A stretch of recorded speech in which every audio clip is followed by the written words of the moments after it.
Opie and Dopey. Two guys that hate each other. Just shut your mouth. I hate them. Shut up. Don't be unkind. Shut up, bitch. Oh, very nice. Shut the fuck up. You're a fine bunch of bullies, aren't you? I'm Opie. I could give a fuck. I'm Jim Norton, and I'm on the radio. Shut up. The Opie and Anthony Show. It's all about fun. I'd love to spit in your face. I will fucking kill you. Shut up, stupid. I'm just a zilch, and I know it. Who cares? We're trying to do a fucking radio. I know what we're trying to do. I'm sitting here across from you. I understand that. The Opie and Anthony Show. Despicable asshats. These dummies that work for us. You guys stink. Ben looks like a tall baby. Always laughing in the wrong places. Ben, where's the coffee? E-Rock. Hopefully he's going through a car wash with his mouth open. And there's Steve. Steve is a piece of garbage. And you stink. You are cordially invited to a robbery rape. This is family entertainment. This show is a disaster. Opie and Anthony Show. If you have any poo, fling it now. But enough of this palaver. Let's get the show on the road. Well, the show has begun. Wow. And it's not the Opie and Anthony show that we're talking about. What the fuck? Well, that's what video conferencing's all about, isn't it, Opie? That's right.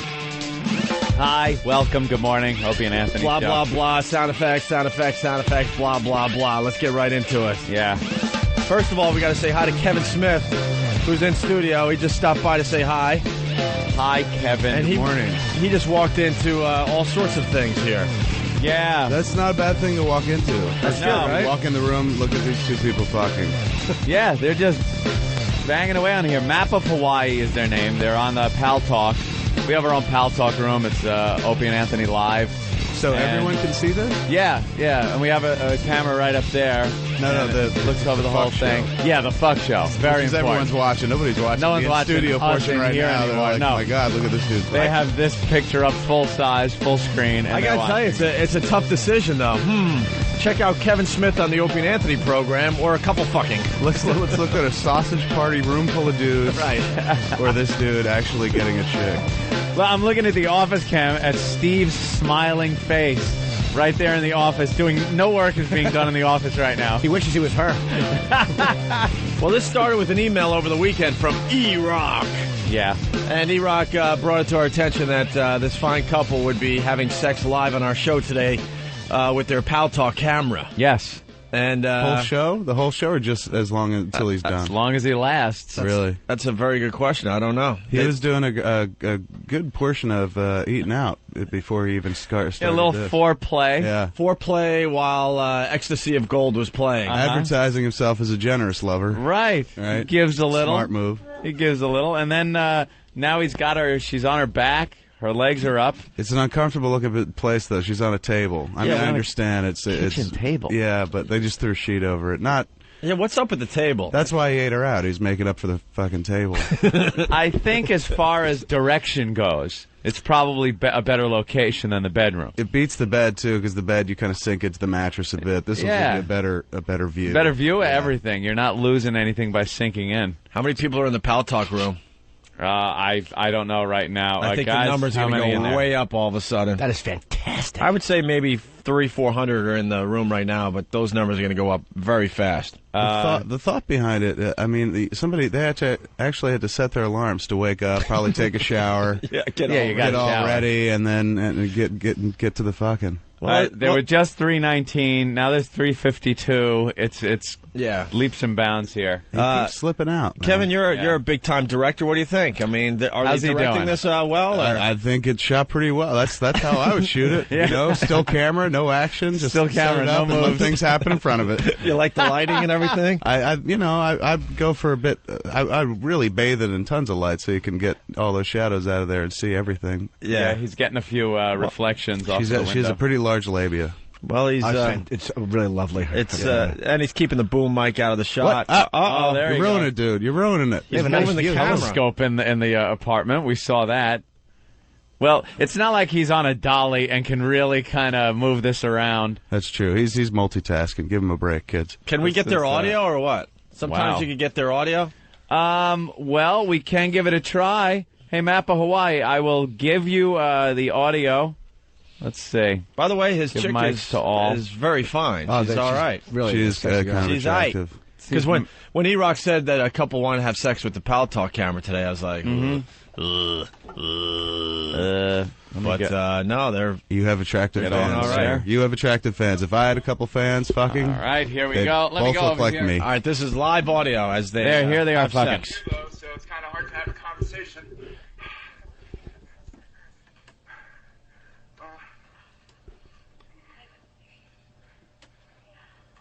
Yeah. See, now the pressure's on to produce some dialogue. Yeah, it was great when it was just pictures. Totally. All right, we got some action. There you go. She's turning it up a little bit.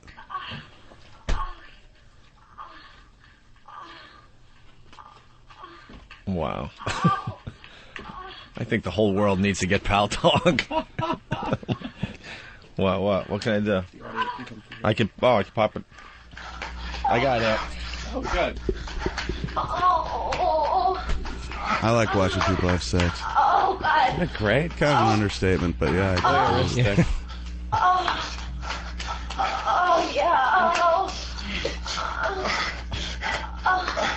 I don't watch that. Look at Steve's face in the office. I'm checking out the action. I'm checking out Steve in the office. No one is working. Is that it? Uh-oh, was that it? I don't think so. I think. Oh yeah, a little loving. That's nice. A little loving. That means it's over. We'll make it There out. must be some love there to be like, honey, we're going to fuck on Pal Talk. Well done, kids. Well done. All right. Huzzah. Bravo. What a Look way at to that. start the Opie and Anthony program. Very nice. That is fantastic. Wow, big tit shot on the camera. And the family doesn't know when they come over to have Thanksgiving dinner that that took place on their table. Totally. That's This great. turkey's great. And cut. Did I do well, Kevin? Not bad. You were cut right about I would keep there, or- rolling in case something else happened. You never know, right? Yeah. Well, you got to keep rolling for the DVD, you know? Totally. Get some extras in The there. extras. And now there she is smiling on She camera. Can we Got talk? that fresh fucked look. Can she call a program so we can talk to them now?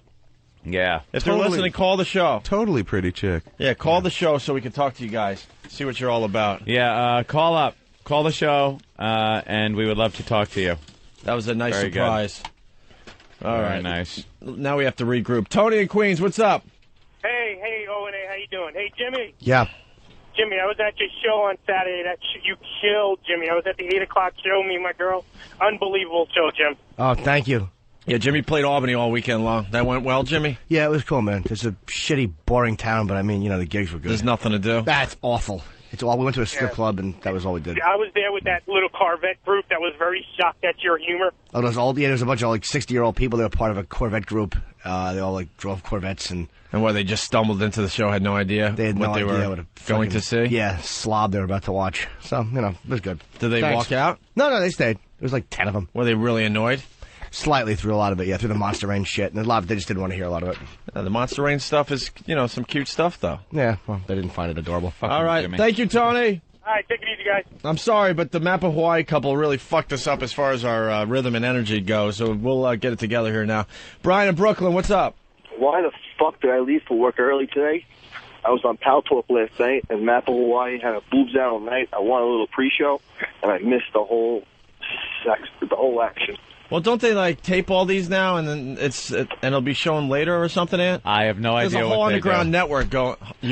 I think that. I think someone might do some caps. Somebody had to capture that. Yeah. Yeah, though. They banged yesterday, though. Their schedule's really weird.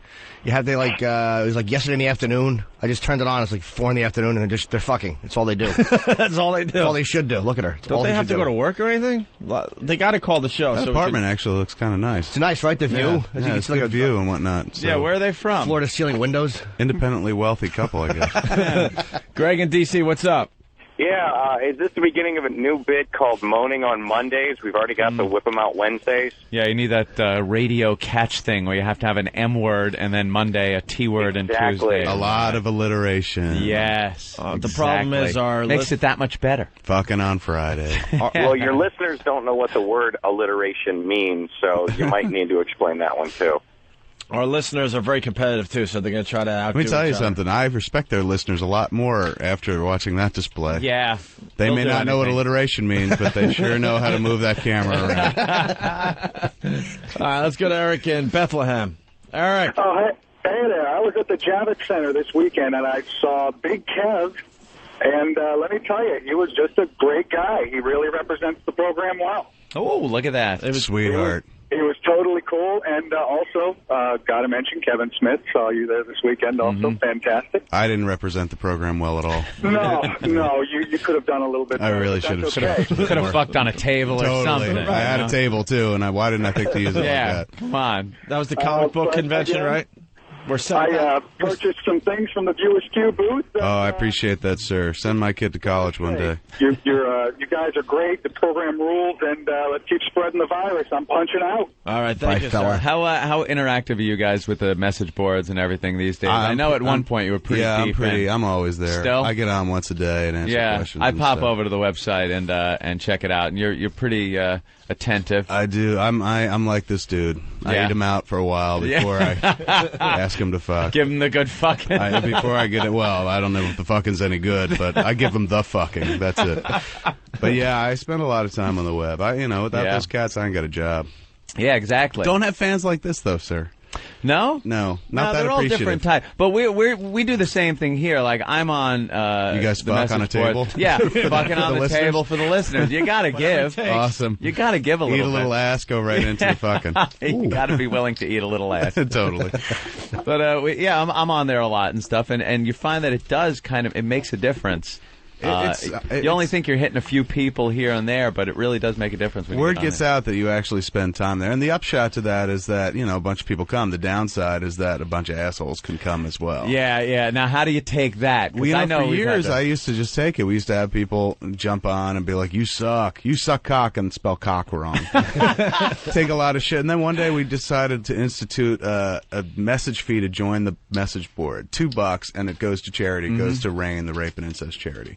And you would be surprised it cut down 98% of the bullshit. People, when forced with the idea of paying $2 to call you an asshole, Even they're like, just it's not worth it. $2, right? They're like, it's not worth it. And the ones that will pay the $2 that really want to call you an asshole, they'll pay, and then they get on there and they say their piece, and then you delete their piece and keep their $2 and throw them off the website. Because it's not like that $2 joins you for life. It just joins you for as long as you're good. Sometimes you do have to wield an iron fist. You have to, and some people are like, oh, you should take it. Don't be a pussy. And it's like, life's too short to take that. Dude, this is censorship, man. know, and And we should have the right to. No.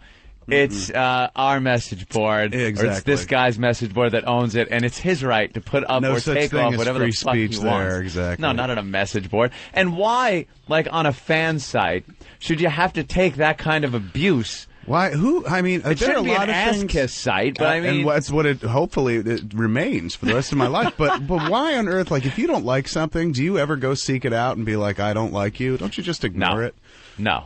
That's If somebody if someone beat up my mother, right, and made a website about it, right, I'd probably write in and Post be on like, it. "You're a fucking asshole." Or be like, I disagree with this website. Yeah, I completely don't like this. But aside from maybe something like that, I could give a shit. Exactly. Yeah. But there are people there, these fucking guys, man. They talk about this too much, or they do this, or prima donnas complain about the equipment not working. We have some. We have fan sites that don't have any fans on them anymore. No, it's just complete fashion. And then they get pissed off that we don't promote them on the show. I'm like, why would we promote you guys? You're not fans anymore. It's obvious. We know who our fans are. Yeah. If you go to a message board that's supposedly an Opie and Anthony fan site, and over 75 to 80% of all postings are negative, how is that a fan site? Yeah. And why should we promote it? You guys just can't take criticism. Oh, angry typing guy. That was kind of like irritated typing guy. I was irritated typing Yeah, I guy. can Only type, I Opie just kinda does move my angry fingers. typing guy. I mean, Anytime he talks about it. Yeah, we understand it shouldn't be a kiss-ass thing like you said, but No, but it should. somewhere It really should be. You a think it should kiss-ass just thing. be a kiss? Why not? Like, why not? Heck, can't there be one place in the world where you go and get props for what you do and people are happy with you and whatnot that's filtered out all the assholes? All the I assholes? think there should be. Yeah. Yeah, it's rough, though, sometimes. I like the idea of being able to turn someone around. Right. I've done that in the past. It's kind of hard. It's I like used a to mission. enjoy that because I've been doing this. I've had a message board now. We started in 96, so what, 10 years now.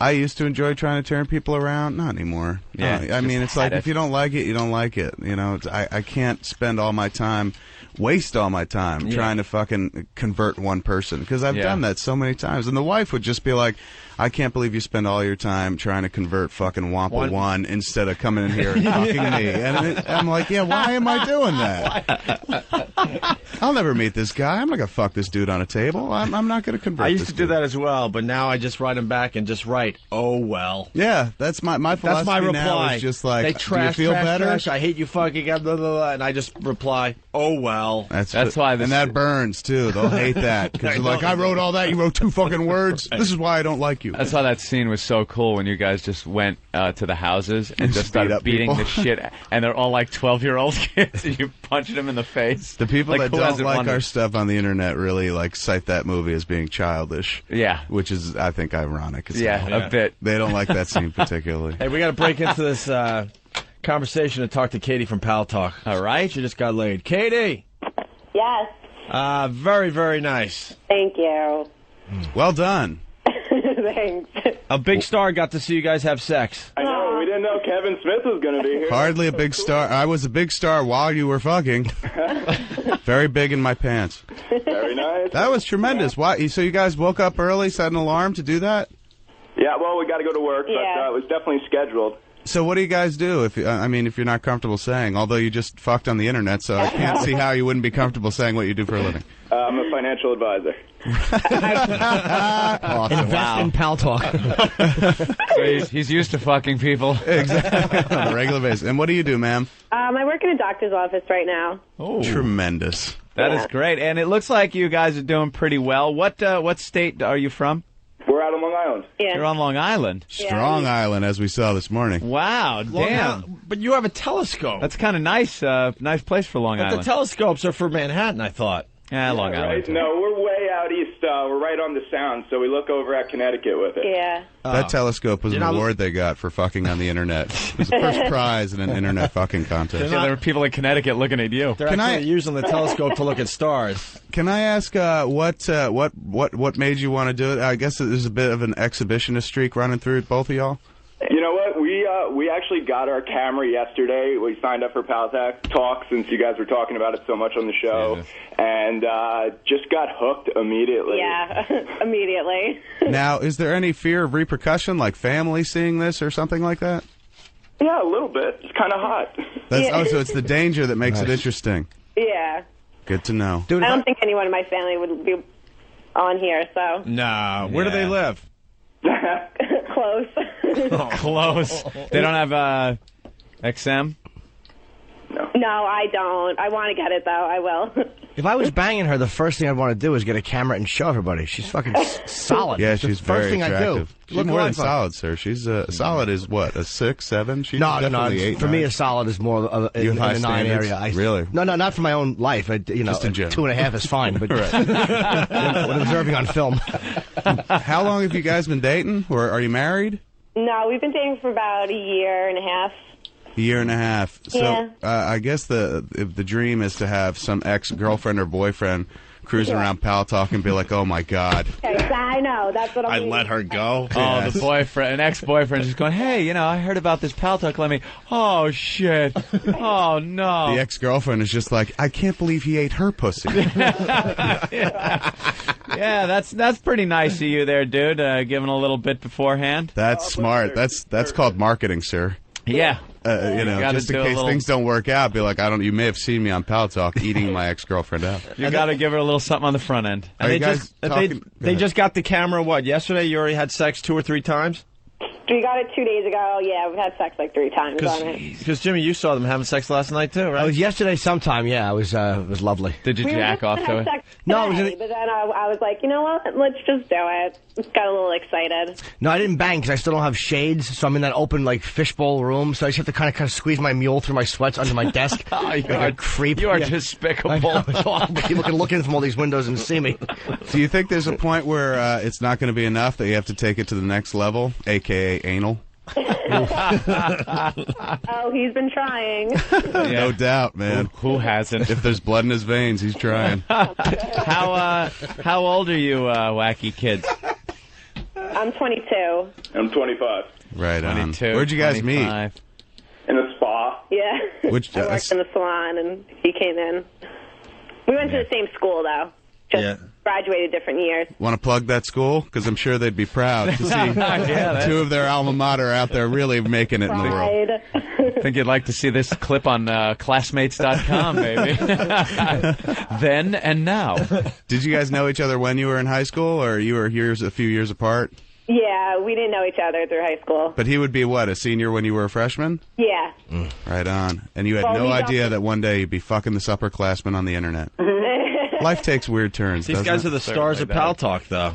They've only had a camera a couple days, and everyone knows who they are now. And there's going to be a little jealousy on Pal Talk, though. Pal Talk. That's what I'm thinking. There's going to be some jealousy and some people shit-talking because, those guys talking shit yesterday. It's like, what are you doing? They just banged for you. What's the matter with you? How could they possibly... Who would criticize Who's that? complaining?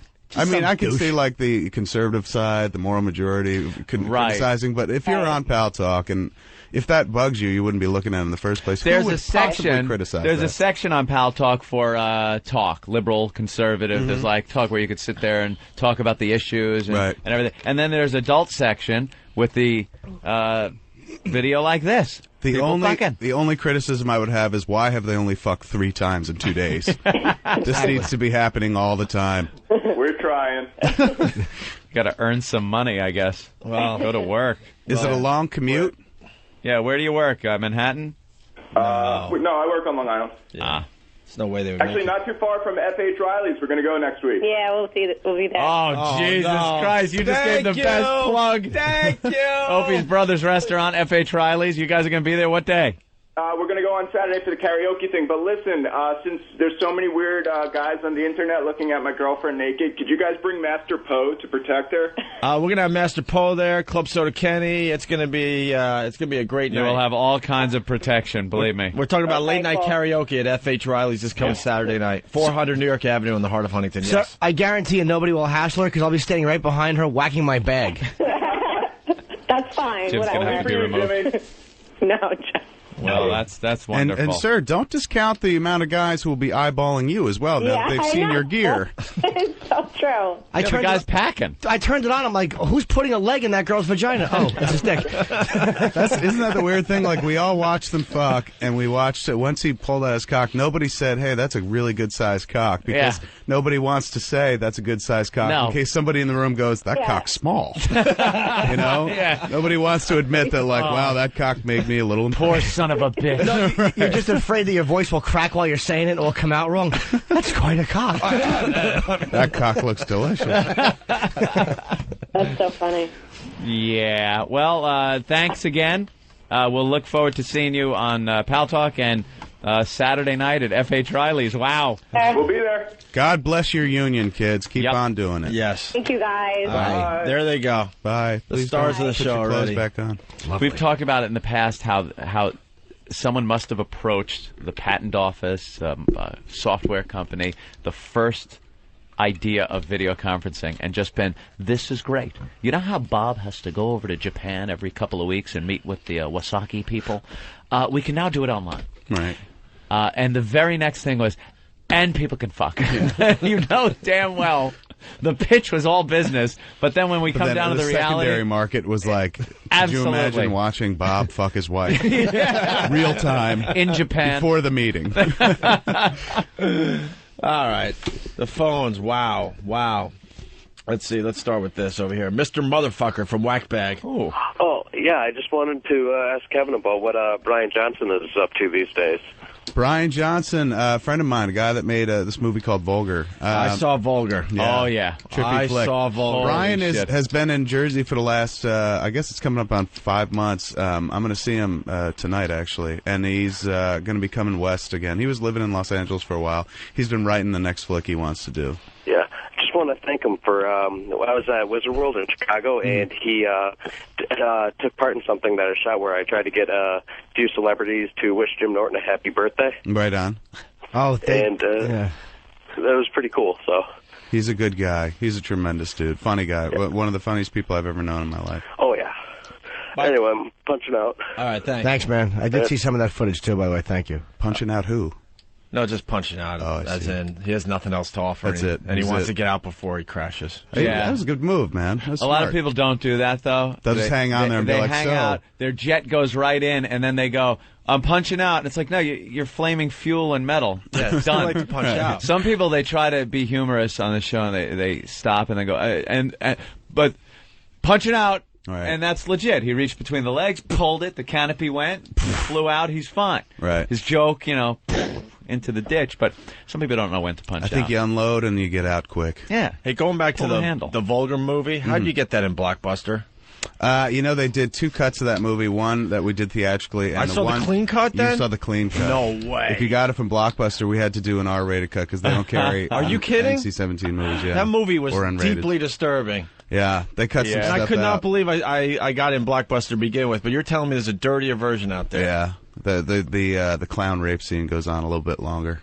That's what I thought it should have. You're sitting there going, this movie would be all right if they just too quick. push the edge of the envelope. It should absolutely go longer. Very twisted. Yeah, why did you decide to make Vulgar? Brian wrote the script and he directed it. All I had to do was throw some money behind it. But I just thought it was funny. That's what I mean. Why'd you get behind it? The script to me, who can't get behind clown rape, sir? Yeah.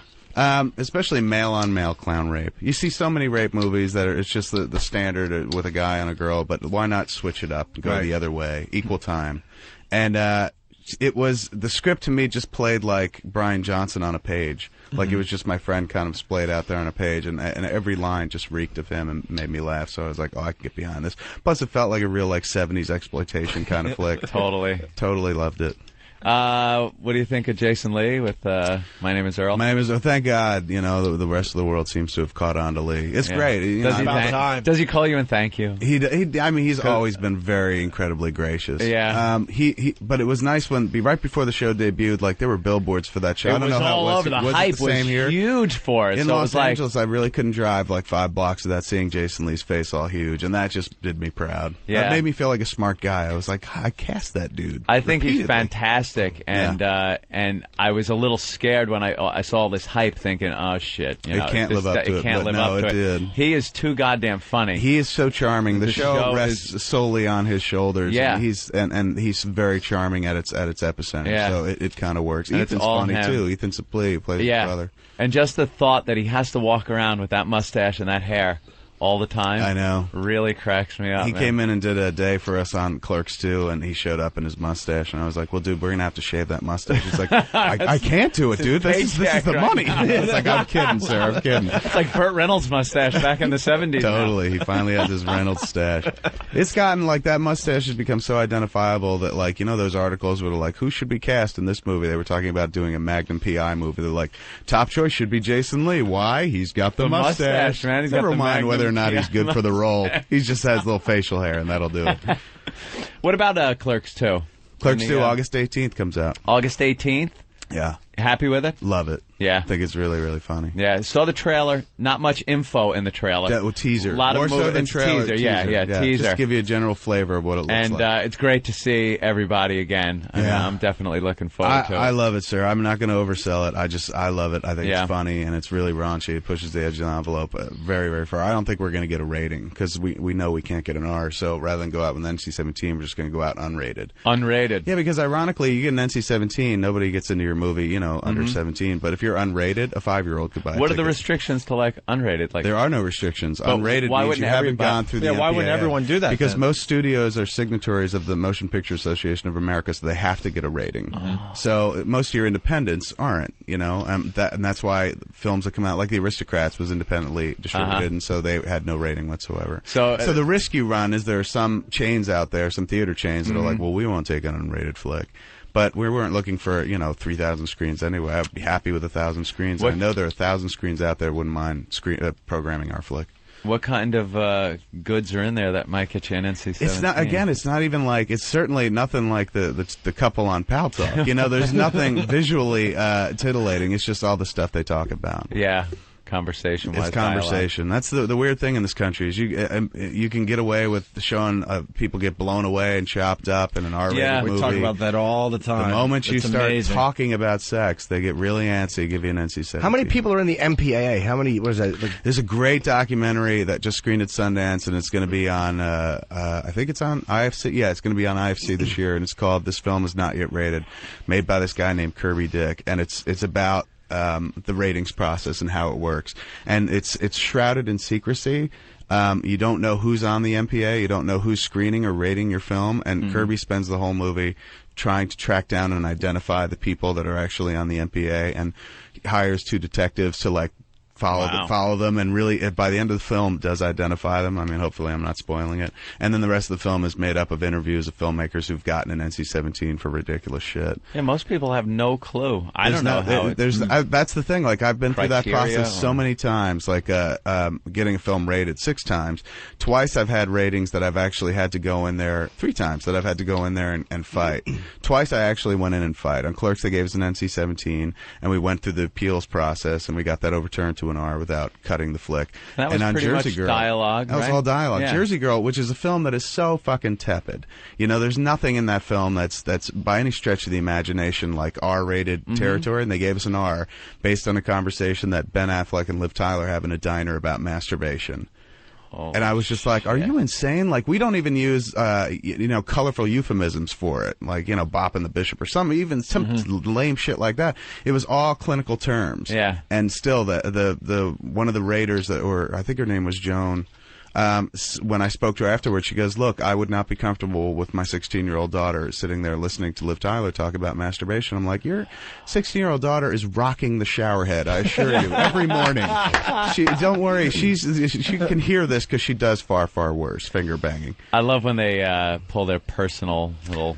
Totally, but that's the thing in the doc, which is amazing, is that when they identify these people, they tell you the age of their children, because the MPA is supposed to be made up of parents. It's parents, looking at a film and rating it for other parents, and the average age of the child that these people have, 22, 25. I mean, like these people have kids technically, but kids who are long since past, that stage where the parent has to worry about, like, is it okay for them to see Dave Chappelle's Block Party? It's just it's a silly, really silly process, and one that's not governed by anybody. It's not like beholden to the FCC or something like that. It's Who just pays them? They're paid. It's a government body, but they're not voted into office. They're all just pretty much handpicked and hired for a long time by and they tell you who picks them and everything. It was this dude for ages. This dude Jack Valenti, since the MPA was started, was this old dude who had like government ties and whatnot. I mean, he was handpicked by, I think it was, if I remember the doc correctly, Nixon, pre-Nixon, I forget. Wow. So great documentary. This film is not yet rated. It's called. Why is it a secret who they are, though? Why do they want to be identified? That's what the whole documentary is about. Like, why is it a secret? Their philosophy at the MPA is like they have to keep the identities on the down low because they would get lobbied by people to, rate their film differently. But it's just kind of horseshit. Yeah. Based on that, you wouldn't know who any government official was because they could be lobbied. It just makes very little sense. Let's go to Mark in Jersey. Mark, what's up? Hey, what's up, guys? Kevin Smith. I think you're great. I love Clerks. Thank you, sir. Real quick, how come you picked the shithole town of Paulsboro, New Jersey to film Jersey Girl? It was very close to Philadelphia. It was about 15 minutes from Philadelphia, and that's where we were based with the crew and whatnot, because you have to kind of shoot in areas where you can pull from a crew base. And Philly, there's a big crew base. Shooting in Philly is cheaper than shooting in New York and shooting in Jersey, because where we live in Jersey, it's about 75 miles away from what's considered the zone. This center of Manhattan goes out about 60 to 70 miles, and once you go beyond that, you have to pay people more because they have to travel further to get to where you're shooting. So by shooting in Philly, we can stay within a zone, and then Paulsboro was only like 15 minutes down the road, so that was still well within the zone, and it kind of doubled pretty well for the town of Highlands, which is like 2 hours south of there, or north of there. Did you have any issues with Clerks 2? Where you shot it, because of so much time going by? Was there any? No, I mean, so much of the Clerks 2 is set in it's in a burger joint called Moobies. So we didn't have to worry about shooting in Leonardo, New Jersey, where the Quick Stop is. We went back there for like a week at the end of the show and shot there. but most of it was shot in this town in Los Angeles, Buena Park. So it didn't really have enough time, had no effect on it. I mean, the great thing about what the movie has going for it in its back pocket is that time is on its side. Like, both Brian and Jeff look older. Yeah. And there's something kind of poignant about that. You know, something even more sad about these dudes still working at these shitty jobs. Yeah, I saw some. I went to a website and saw some pictures of the location then and now, and it's so odd, like to see a little twig of a tree growing on the side of it, and it's just this huge, massive tree now. And the weird thing is when people see it in color for the first time, they're like, I don't agree with the color choice of the building. It's like it's always been that color.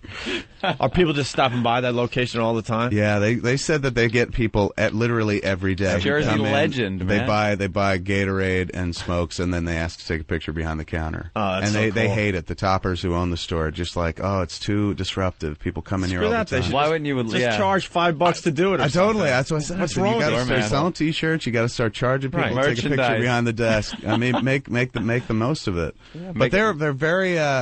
It's every time we go there to shoot something, like we went there to shoot this, they refuse to shut down for us to shoot. So basically we're shooting while the store's open. So you go inside, you're rolling on a take, you say cut, they open the door, people come in, buy cigarettes and milk while you're getting ready for the next take. Yeah. Then you wait for everyone to leave, and then you roll again. You think they would throw you a bone? My God. I know, because it's not like we're doing it for free. Like, you have to throw them a location fee as well. Yeah. But still, their philosophy is we cannot shut the store down, because what if people come here to buy milk and we're locked up because you're shooting your movie, and then they go to Krauser's and buy milk instead? You know? So they don't want to. I mean, good for them because they're loyal to the customer base. But it is kind of strange. It's like, if you give us an hour of closed store, we'll be done and out of your hair. But like that hour becomes 4 because you have to wait for somebody to come in, buy a pack of Skittles, and leave.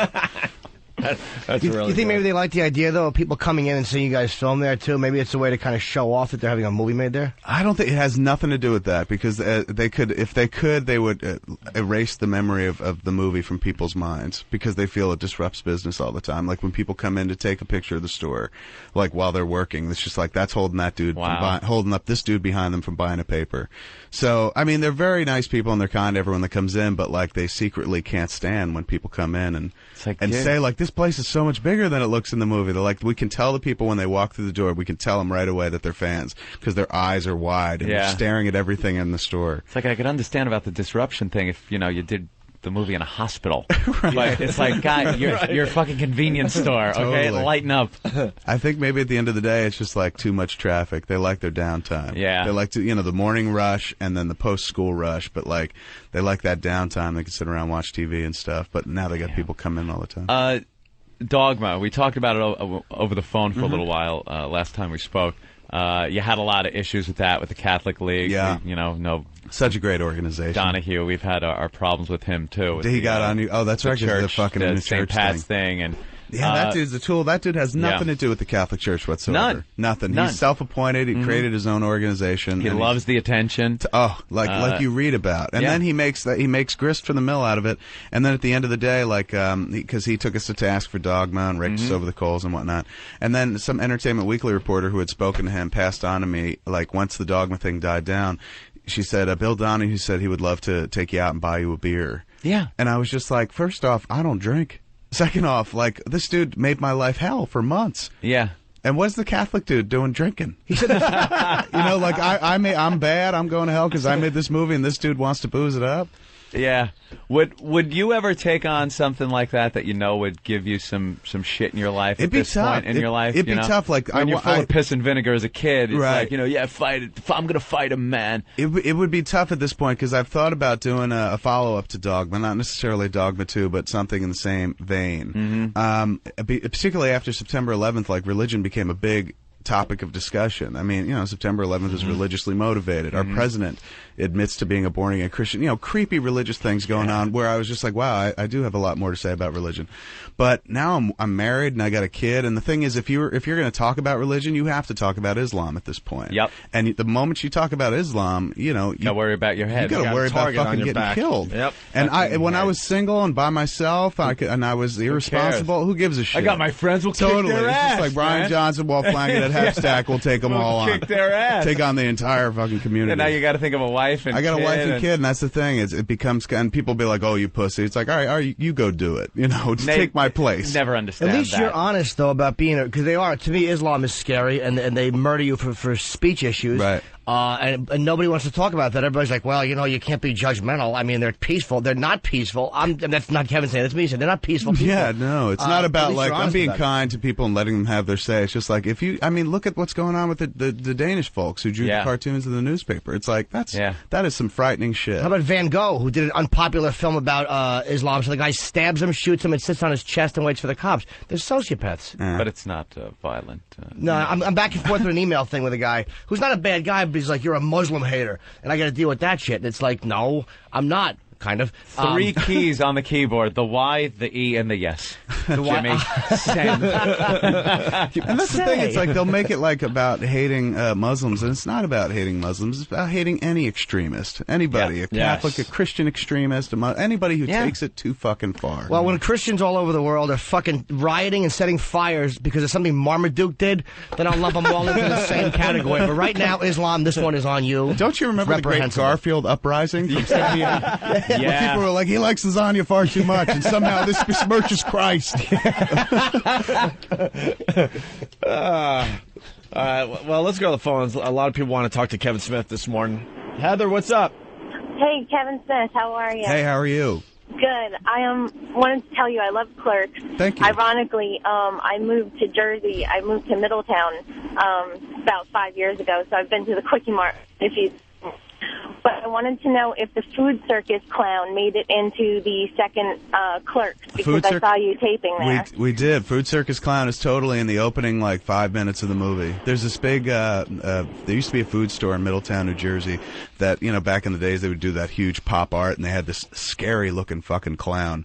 It's about 30 feet high and about 10, 15 feet wide, that hung out in front of this, food store, Food Circus it was called, and it would rotate. And then eventually the town got us to stop rotating because it was too distracting because it's on a main highway.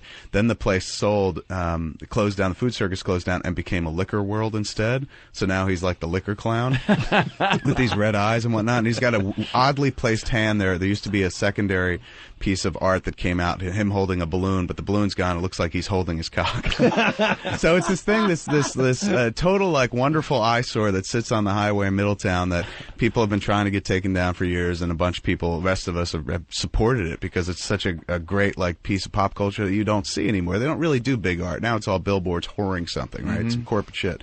But this is this great piece of fucking bizarre advertising art that you just don't really see anymore, like the giant Alfred E. Newmans that sit in front of Great Adventure and shit like that. Yeah. So we've been trying to put that in a movie for so many years, and finally got it into Clerks 2. We were shot, and that's what she was asking about. All right, let's say hi to Vince in Chicago. Hey, Vince. Hey, good morning, boys. What's up? Good morning, Jimmy. Hello, Vince. Hey, Kevin. Hey, good morning. How are you? Are you wearing your FUBU today? I'm not wearing FUBU now. I stopped wearing. I used to wear FUBU shirts all the time, and then I found a dude who can make me a close approximation of a FUBU shooter, so I could put my own shit on it. Because I used to get really bad looks from some black folks. Really? Like, why are you wearing FUBU? I'm like, because it fits. You know what the U means in that, sir? Yeah, exactly. Yeah. Hey, I saw Clerks on, cable over the weekend, and it reminded me the last time you were on the show, did you say there's an alternate ending to that? Yeah, if you check out the Clerks DVD, there's an alternate ending where Dante gets shot. The guy who works in the convenience store gets shot and killed. Yeah, it's just an awful, depressing ending for that movie. Such a good fun, idea. good-spirited movie, and then there he is just laying there dead on the floor. Totally not a good idea on my behalf. But the first idea I ever had about the script, I was just like, I want to make a movie about working in a convenience store. At the end of it, the guy gets killed. And when I put the movie together, showed it to somebody, my friend John Pearson was just like, you got to cut that ending. Yeah, he's going, makes no sense. You grow to love these characters over 90 minutes, and then you kill the guy for no other reason other than you don't know how to end the movie. I was like, yeah, I guess you're right. Let's go to Jeff in Canada. Jeff, what's up? Hey, how's it going? Kevin, I was at your Q&A in Vancouver in the summer. Oh, right on. Yeah, that was awesome. Now, you went like all night. I think they basically shut the place down while you were still talking. And telling Yeah, jokes. that was about. I think we wound up going like 6.5 hours that night. Yeah, the DVDs are great, man. Thank you. Where Kevin goes around various colleges and locations and just takes Q&A, and they're funny and thanks. entertaining, Oh, informative. I love doing Q&A. You got a It's second tremendous. volume coming It's out. obvious you like doing it. Oh, yeah. Jeff? You got a second volume of those coming out, right? Yeah, Evening with Kevin Smith 2, Evening Harder, comes out in yeah, it August. was pretty cool because when we left that night, we saw Jason Mewes leaving with 2 chicks. That was pretty cool. Yeah, he's the Jason Mewes is just a fucking pussy magnet. Yeah, I saw him at a party one night, and he was just, working the room. Oh, man. it's insane. And now that he's sober, because, he was just a fucking really bad junkie for a while. Yeah. He was on heroin and Oxycontin. But in April, it'll be 3 years completely clean and sober for him. Now he just gets insanely more pussy. Like, don't matter. Like, Jason gets really bad cold sores and shit. I get cold sores too, but Jason will get cold sores like 3 at a time across his lips. Look like fucking Rocky Balboa. Like, after a few rounds. Like, big, nasty ones. Like, unavoidable. You can tell what they are. It's not like, oh, he's got chapped lips. You're like, those are fucking cold sores. And the dude will still get fucked with those cold Christ. sores. One of those dudes doesn't even have to try. Let's go to... Is it easy? You would assume it's easier to work with him these days, sober. Oh, much easier. I mean, But I'm thinking the other way. Maybe now he's a prima donna, and No, not at all. The truth was, though, every time we've ever shot a movie, he's never really been using or drunk or anything like that. It's as soon as we stop shooting, left to his own devices, when he doesn't have something to occupy all his time, that's what he would occupy his time with, fucking drugs. Now it's poker and fucking this Lord of the Rings online game that he plays. I mean, you drop one addiction, you got to replace it with another, and he's replaced it with fucking Lord of the Rings, which is how they ought to really market or advertise that game. It's just like, if you're a junkie and you want to get clean, storm the castles of Mordor and shit like that. Here's a new addiction. Those games are just like crack, though. Oh, yeah. I was on EverQuest for years where you were able to look and see how much real time you've actually played. Right. Not how long since you subscribed. Yeah, how long you've actually been playing the game. And mine had reached over 365 days. Could you year. imagine? And it's like, there was a year of my life spent playing this fucking game, man. Right. It's amazing. It's just this whole thing. It is. If you have anything of an addictive personality, those games are built for it. Oh, totally. It's like, I got to get to the next level, and then once you get there, it's like, I got to get to the next. And is it a game with an ending, or does it just keep going? No, it's open ended. They keep giving you expansion packs, so it adds new material, and then you got to keep going, and then you could peak out at like level 60, and then you do that, and all of a sudden, hey, we're opening up to 75 people, level 75. Now you got to be at level 75. You're fucking pussy. You're getting your ass over level 60. It just doesn't end. That's tremendous. Actually, what's his name? His son was addicted to it.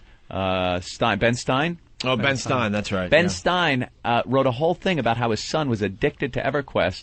Serious, man. Took him to rehab. Had to sit him there. Woke up at 2 a.m. to find him crying on the computer as his father was dragging him off and stuff. And I just picturing the scene. Could you please get off the computer? Like, I can't picture him being angry or anything. But had to send him to rehab for video games. Unbelievable. Really sad. Let's say hi to Mike in New Jersey. How Mike? embarrassing to be in rehab, and what are you here for? Video games. EverQuest. This guy with track marks up his arms, or like no Dude's septum got, left like, in his carpal nose. tunnel syndrome, like you read about. Just his hands are claws. Hey, Mike. Hey, Kevin, what's up? I'm a big fan. Hey, good morning. Thank you. Hey, I was wondering how involved you are in the independent film festivals. I know you've sponsored Freedom Film Festival in Red Bank, and I was wondering if you're still involved in them and everything.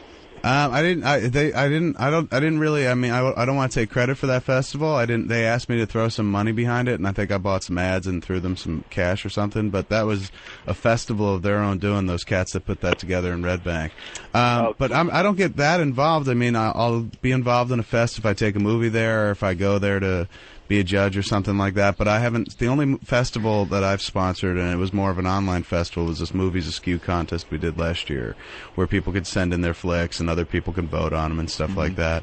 But I'm just not talented enough to pull off a film festival myself. I mean, we've done these things called Bulgarthons where we'll like rent out in Los Angeles. We rented out the Cinerama Dome for a day and showed like 4 or 5 of our movies and stuff. But that's kind of that to me is a one-day event, and it's not as involved as a Sundance or something like that, or even as that Freedom Fest in Red Bank, because it takes a lot to traffic a bunch of prints and find a bunch of movies to show from various distributors.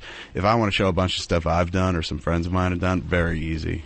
You must get solicited a lot from people like, "Hey, dude, I got a great idea. You got $60,000 I could use." Yeah, which is kind of a bummer because you just sit there going like, "Hey, man, like I never did that myself," you know, because the thing that hits you with is like, you were, I am where you were once, right? You were me once, and it's like I was never you because I never asked anybody for anything. Yeah. You know, I put it on my fucking credit cards and shit like that. So go into debt, you idiot. Yeah, exactly. It's just like I can't help you out, man, or I could, but like, why would I? Like, I'd rather help out my friends who want to make a movie, people I've known for fucking years, not total strangers. Hey, what was your favorite movie of the year, Kevin? Last year? Yeah. Oscar's right around the corner here. I think I did a list online. I think it was War of the Worlds. I loved War of the Worlds. I still haven't seen War of the Worlds. I could watch that movie again and again and again. I mean, it has like a kind of bullshit ending where the reviews were kind of shaky on that when it came out. Not that we should like follow every review. Totally. But I mean, and I could see where some of the complaints were. I thought it was fucking gripping. Visually, like the best time great, I had in a movie theater. You know what? I'm going to go home and watch that tonight now because it's on my on demand. I'm like, I'm looking for a movie every week, and I always pass and say, I just don't want to see War of the Worlds. It's good. Like it's really like Spielberg sets up a mood, man, and then keeps that tension going throughout the fucking flick. Yeah. What were some of the other movies you liked? I liked Brokeback quite a bit. Did you see it? No. Yeah, I saw it. I thought it was like incredibly poignant. That's what I did. I came in and I'm like, of course, jumping in the barrel with these motherfuckers. And I said I liked it. Yeah. It was good. It's a love story. It's very much a love story. But, it's two guys. All right. Dudes. There's an issue there. There was a couple of points where, as a guy, you're just watching and you go, Jesus. Right. The moment where he spits in his fucking palm and rubs it in his cock and just grills the dude from behind, just drills him hard. The tense scene. You got to sit there and go like, all right. Love, I don't know. The throw when I don't know what does. You know what? And we were even talking about how, all right, two guys, ass sex in the tent, savage sex is one thing. It was that. More disturbing was the thrown against the wall kissing. Yes. It's like, that's so... That was kind of... and also, there's a scene in the movie like where he throws him against the wall and they start making out, where he hasn't seen him in a few years. Yeah. And meanwhile, like, his wife is like 10 feet away. The look within on her within face. eyesight. Like, there's just... They throw caution to the wind and they're making out in the middle of this community that would fucking drag them behind their truck if they could. And that was the one moment where I was like, all right, I get it. The idea is like these two dudes are so passionate about one another, they would throw caution to the wind. But it's like, if they'd moved 5 feet to the left, they would have been hidden. Nobody would have seen them. There's no threat whatsoever. Get under the stairs. It's like, I'm all for passion, but logic has to factor in there somewhere. But I thought it was a really wonderful movie about the road not taken more than anything else. Like how some people will fucking live their lives not doing what they want to do or trying to do what they want to do because of a societal norm or just because, it could never work out, like just shitting on their own dreams. And that to me is where it really worked and where it's kind of poignant and whatnot. I mean, a lot of people like it's the gay cowboy movie. There is about 1 minute and 30 seconds of gayness in that whole movie. Should have been longer. Yeah. There was some hot gayness. I wouldn't mind being fucked in the ass. Just don't cup my chin and look me in the eyes. That's what would creep me out. There is a lot of longing looks and whatnot. The oddest thing with that movie was the first sex scene where the guy's in the tent, the other guy's cold in the sleeping bag outside. Did you feel it was kind of abrupt? And it was like, wait a minute, now they're fucking. Yeah, it did kind of come out of nowhere, and it wasn't like some people have gone back and forth with it about me, going like, no, you could see them laying the seeds and whatnot. You could kind of see a little, but it's not like that there was much. a shot like where one dude, like there was a shot where one of them had her shirt off. And the other dude was washing up, but it wasn't like the other dude was looking at the other dude with the shirt off, and you kind of get the sense of like, wow, I think he might like that dude with the shirt off. It was like they were in a tent, and they were kind of cold, and one dude pulls the arm of the other dude over him. And then it was Jake Gyllenhaal pulls Heath Ledger's arm over, and then Heath Ledger wakes up and reacts poorly to it. Yeah. And then Jake Gyllenhaal starts kissing him, and then Heath Ledger literally spits in his fucking palm, rubs in his cock, pulls his pants down, and starts fucking him. And you're like, that's all it takes? I've been very close to dudes over my life. I've slept in the same bed with Muse. Who knew that fucking if I had my arm over him, fucking he'd wake up and fit in his fucking palm? 5 degrees colder, you wouldn't. That's it. Thank God the heat was on. Yeah, I thought that was but really well-made movie. Really looked totally great. good. Will it win all the Fantastic. awards, you think? I think it's going to win Best Picture. It's a foregone conclusion it wins Best Picture. Yeah. Sadly, I don't think Heath Ledger is going to win Best Actor. I think Philip Seymour Hoffman. He was will take it for amazing Capote. in Truman Capote. He was great, and all props to him. I think he's fucking brilliant actor. He was a little long, but at the same time, like it's the Jamie Foxx Ray Charles thing. Like I give it up to him for pulling off Truman Capote, but at the same time, it's an impression. Thank you. Like, you might as well Holy give, shit. Why not? First time someone's agreeing with me here. And I am not taking anything away from him. He did a great job. But between him and Heath Ledger, like Heath Ledger created a character, and who knew fucking Heath Ledger could act? Yeah. He was amazing in that movie. Like, you stop thinking about him as being Heath Ledger, and you're like, this is a dude that fucking exists. One of those quiet, fucking sad people that you've come across in your life and shit. Friends of your parents and whatnot. Dudes who apparently wanted to fuck your dad. But couldn't. Now you find out why they're so quiet. But that dude really, like, created a character from scratch. You know, so much so that you get lost and you forget who he is.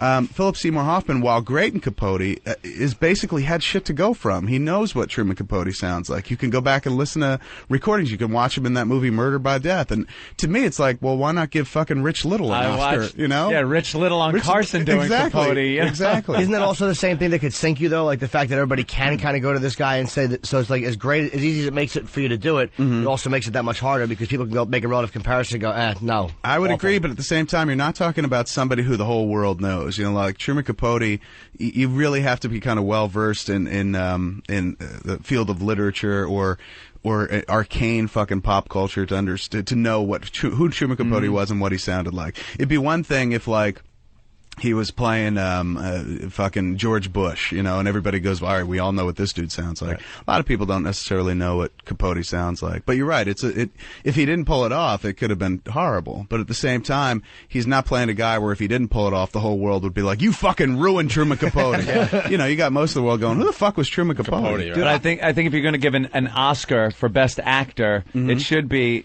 based on a performance of somebody, like you said, hey, this guy created a character from nowhere, and it's so believable. And this guy's doing a great impression of Truman Capote. And it was a sublime impression. Like, boy, he really if you watch that movie Murder by Death, and then you watch Capote, you're like, that guy fucking nailed it. He is more Truman than fucking Truman was himself. I think he should have gotten an Oscar for Boogie Nights. Yeah, that totally. was Scotty. A fantastic character. And there's a character, totally created character. Oh, yeah. You bought that. You forgot that dude was an actor, and you're like, even when he's holding the board with two hands and he's holding a pen in his mouth, you're like, that fucking dude exists. My favorite scene in that is when he's trying to hold the boom mic, and the sex starts, and he's like, he can't even fucking breathe. Right. It's hysterical. You know what's great? I saw Mission Impossible 3.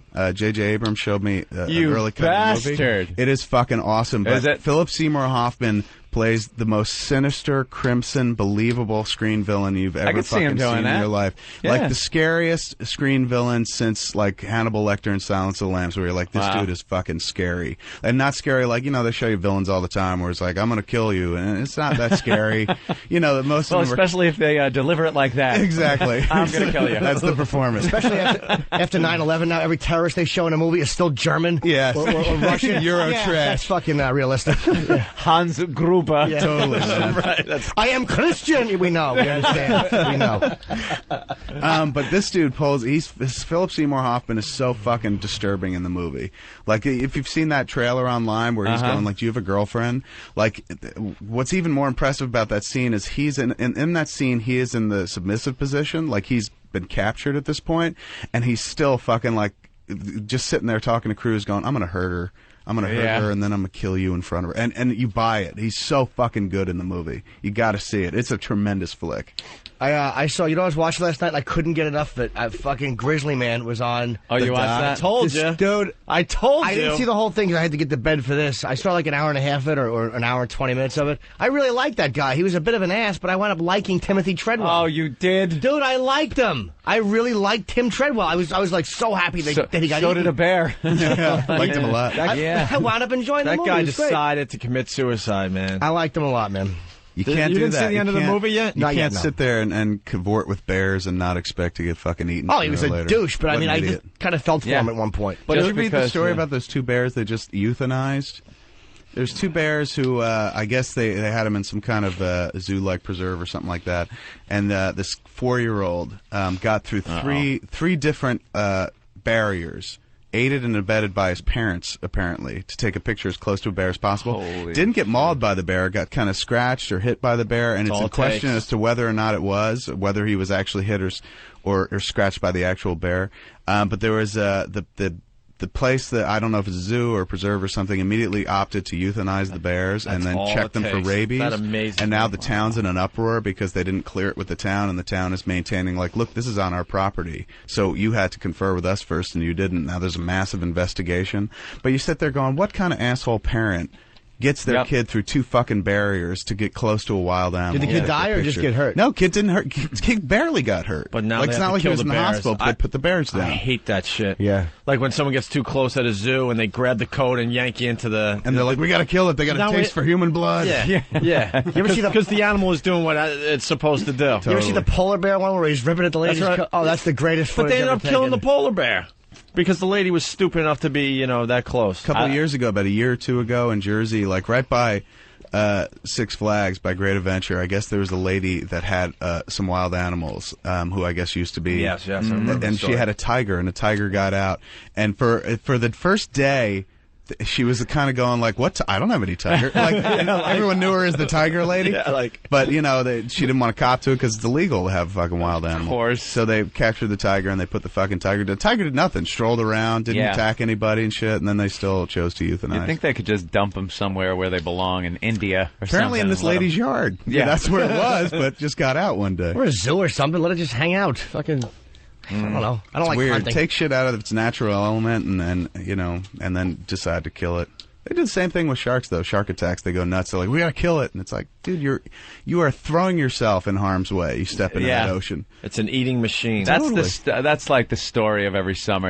If it's a slow news week, they focus on the shark attacks and it's Remember 2001, epidemic. like right before September 11th hit.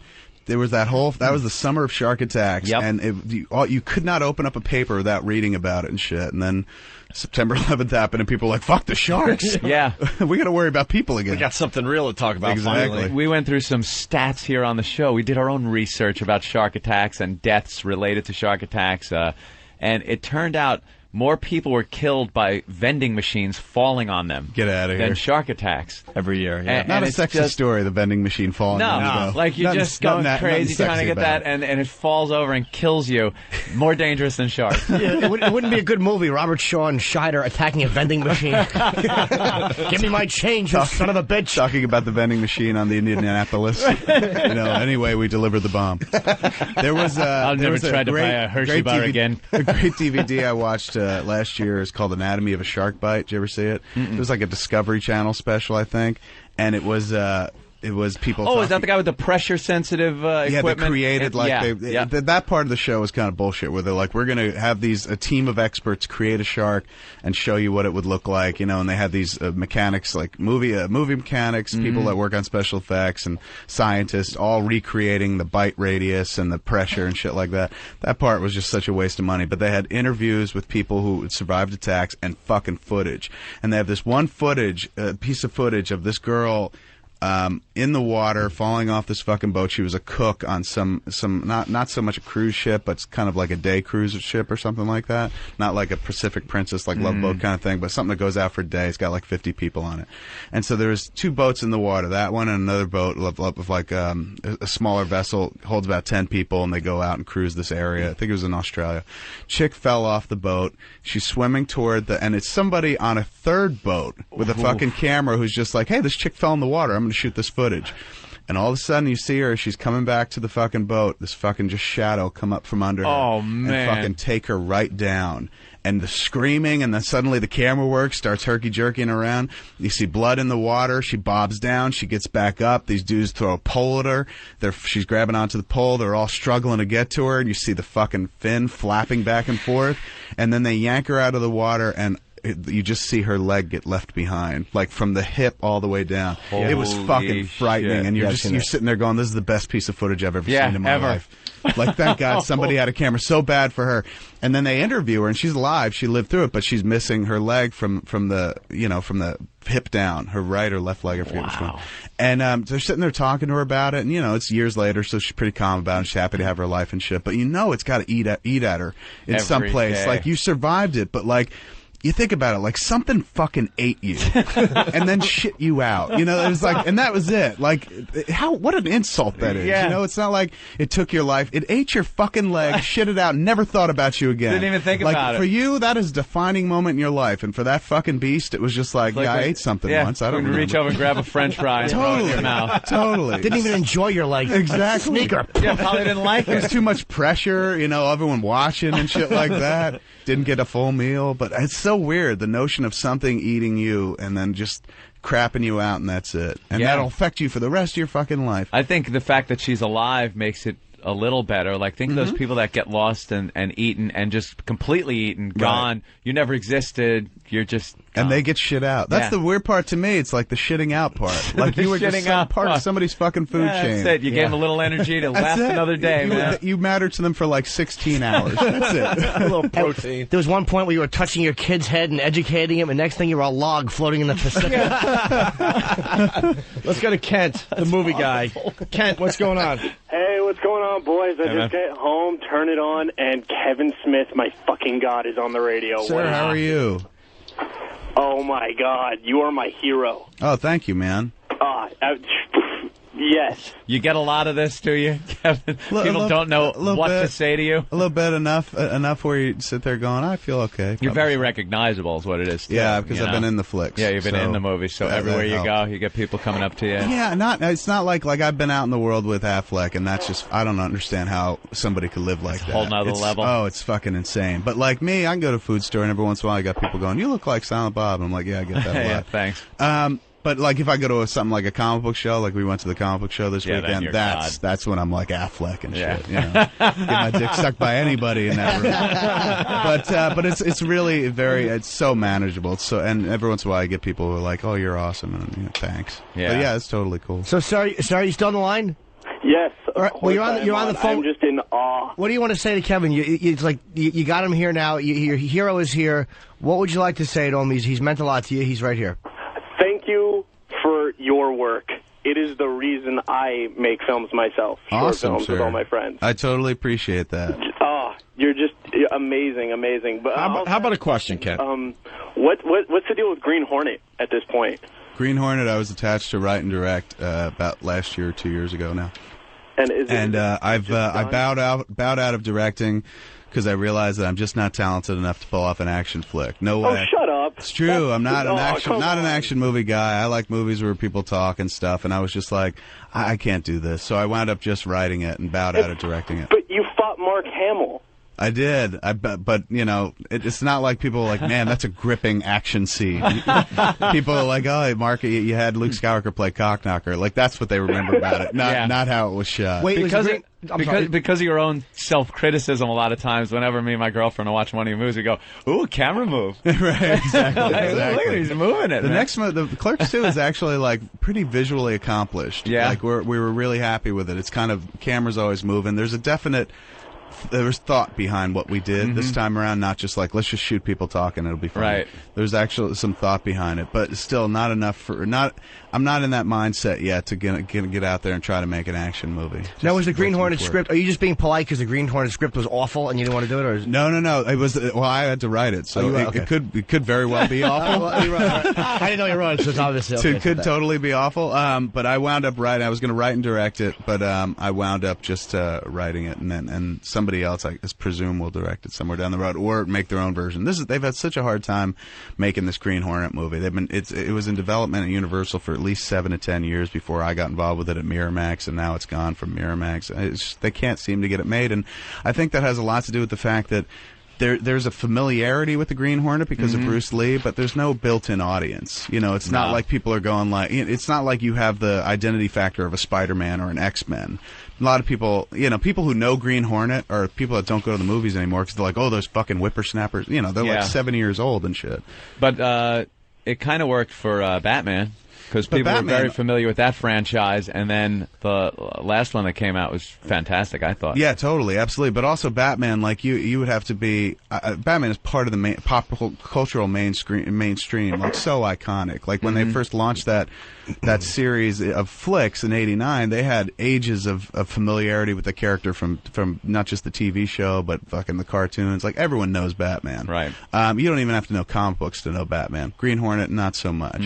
Walk into like the average, walk into a supermarket, ask 100 people, do you know what Green Hornet is? And most people would be like, floor cleaner? I don't think you get a lot of people going, oh yeah, there's a radio show that they turned into a TV show with Van Williams, Bruce Lee, and they've done as a small series of comic books. I don't think a lot of people have that built-in familiarity. I bet everybody knew at the Comic-Con, though. Totally. That place? Absolutely. But that's why, like, comic book movies are for a long time, people were kind of daunted by the idea of making them, because now they've figured out a way to do it where it's like retell the origin story and go mainstream with it and lose some of the cool things about a comic book character that you do like, so that you can get out there into the mainstream. Because if you think about it, like the best-selling comic book on every given week is what? Let's say the average right now is 100,000 books. Yeah. 100,000 people go out to see a movie on opening weekend, pay $10. How much is that? $1 million? You've spent 70, 80 to make a movie? That's not great. How about the Fantastic Four? Didn't that not do well? No, Fantastic Four did pretty well, yeah. It actually wound up doing well, which is amazing because that movie Despite was itself, such is such fucking a piece of shit. Piece of dog shit. Yeah, I keep seeing it on cable, and I won't even, like... I won't touch I don't have any real ambition. I mean, it was such a... imagine, like, trying to follow The Incredibles, which was, like, Fantastic Four done right, and then they did that movie, and just so not good. Like, the ending battle sequence, Dr. Doom comes out of a garbage truck at one point. Yeah. Like, there's no grandeur to it whatsoever. And they're making a sequel. Yeah. Well, it made a lot of money. It made, what, 160, 170 or something? Yeah. I didn't see it. I mean, after all my work on Spider-Man, I just decided I didn't see the comic book. You are looking at Surly Truck Driver from Spider-Man. Like he doesn't know that. What part of Spider-Man? Well, there was like a bunch of man on the street stuff, right? And I was the critical turning point of the film where I said he stinks and I don't like him. Where's the clip? You were that dude? That was me. Right on, man. How was that? Jimmy. Well, it's been a lot of pressure to kind of follow that up in my career. The bar set so high first time out. I got it. Oh, here he is. Here it is. This is his actual line from Spider-Man. Here he is. He stinks, and I don't like him. There you go. What do you think, Kevin? That's pretty. He's got talent, right? Sir, you are the next Ben Affleck. Yeah, but you should have seen the look. I looked. I wasn't just standing there. I was loading. I remember that part. It was very busy. I remember that part of the movie. And you were surly. Which is the most important part of a surly truck And there was driver. a truck there. I mean, the whole thing was... How did it all come together? How'd you wind up doing that? Oh, it's funny. My manager at the time asked me if I want to audition for Spider-Man. And I'm like, no. I had no idea I would get it. So I'm like low self-esteem. I'm like, I'm not going to audition. So I went out and they had the improv dialogue. So I just trashed Spider-Man and he sucks and all that shit. So they put me on the street. I got it. And it was all second unit. I didn't get to meet Raimi. And 45 minutes of just talking. Right. I did a few load jokes, and they're like, this is for kids. right. Not do that.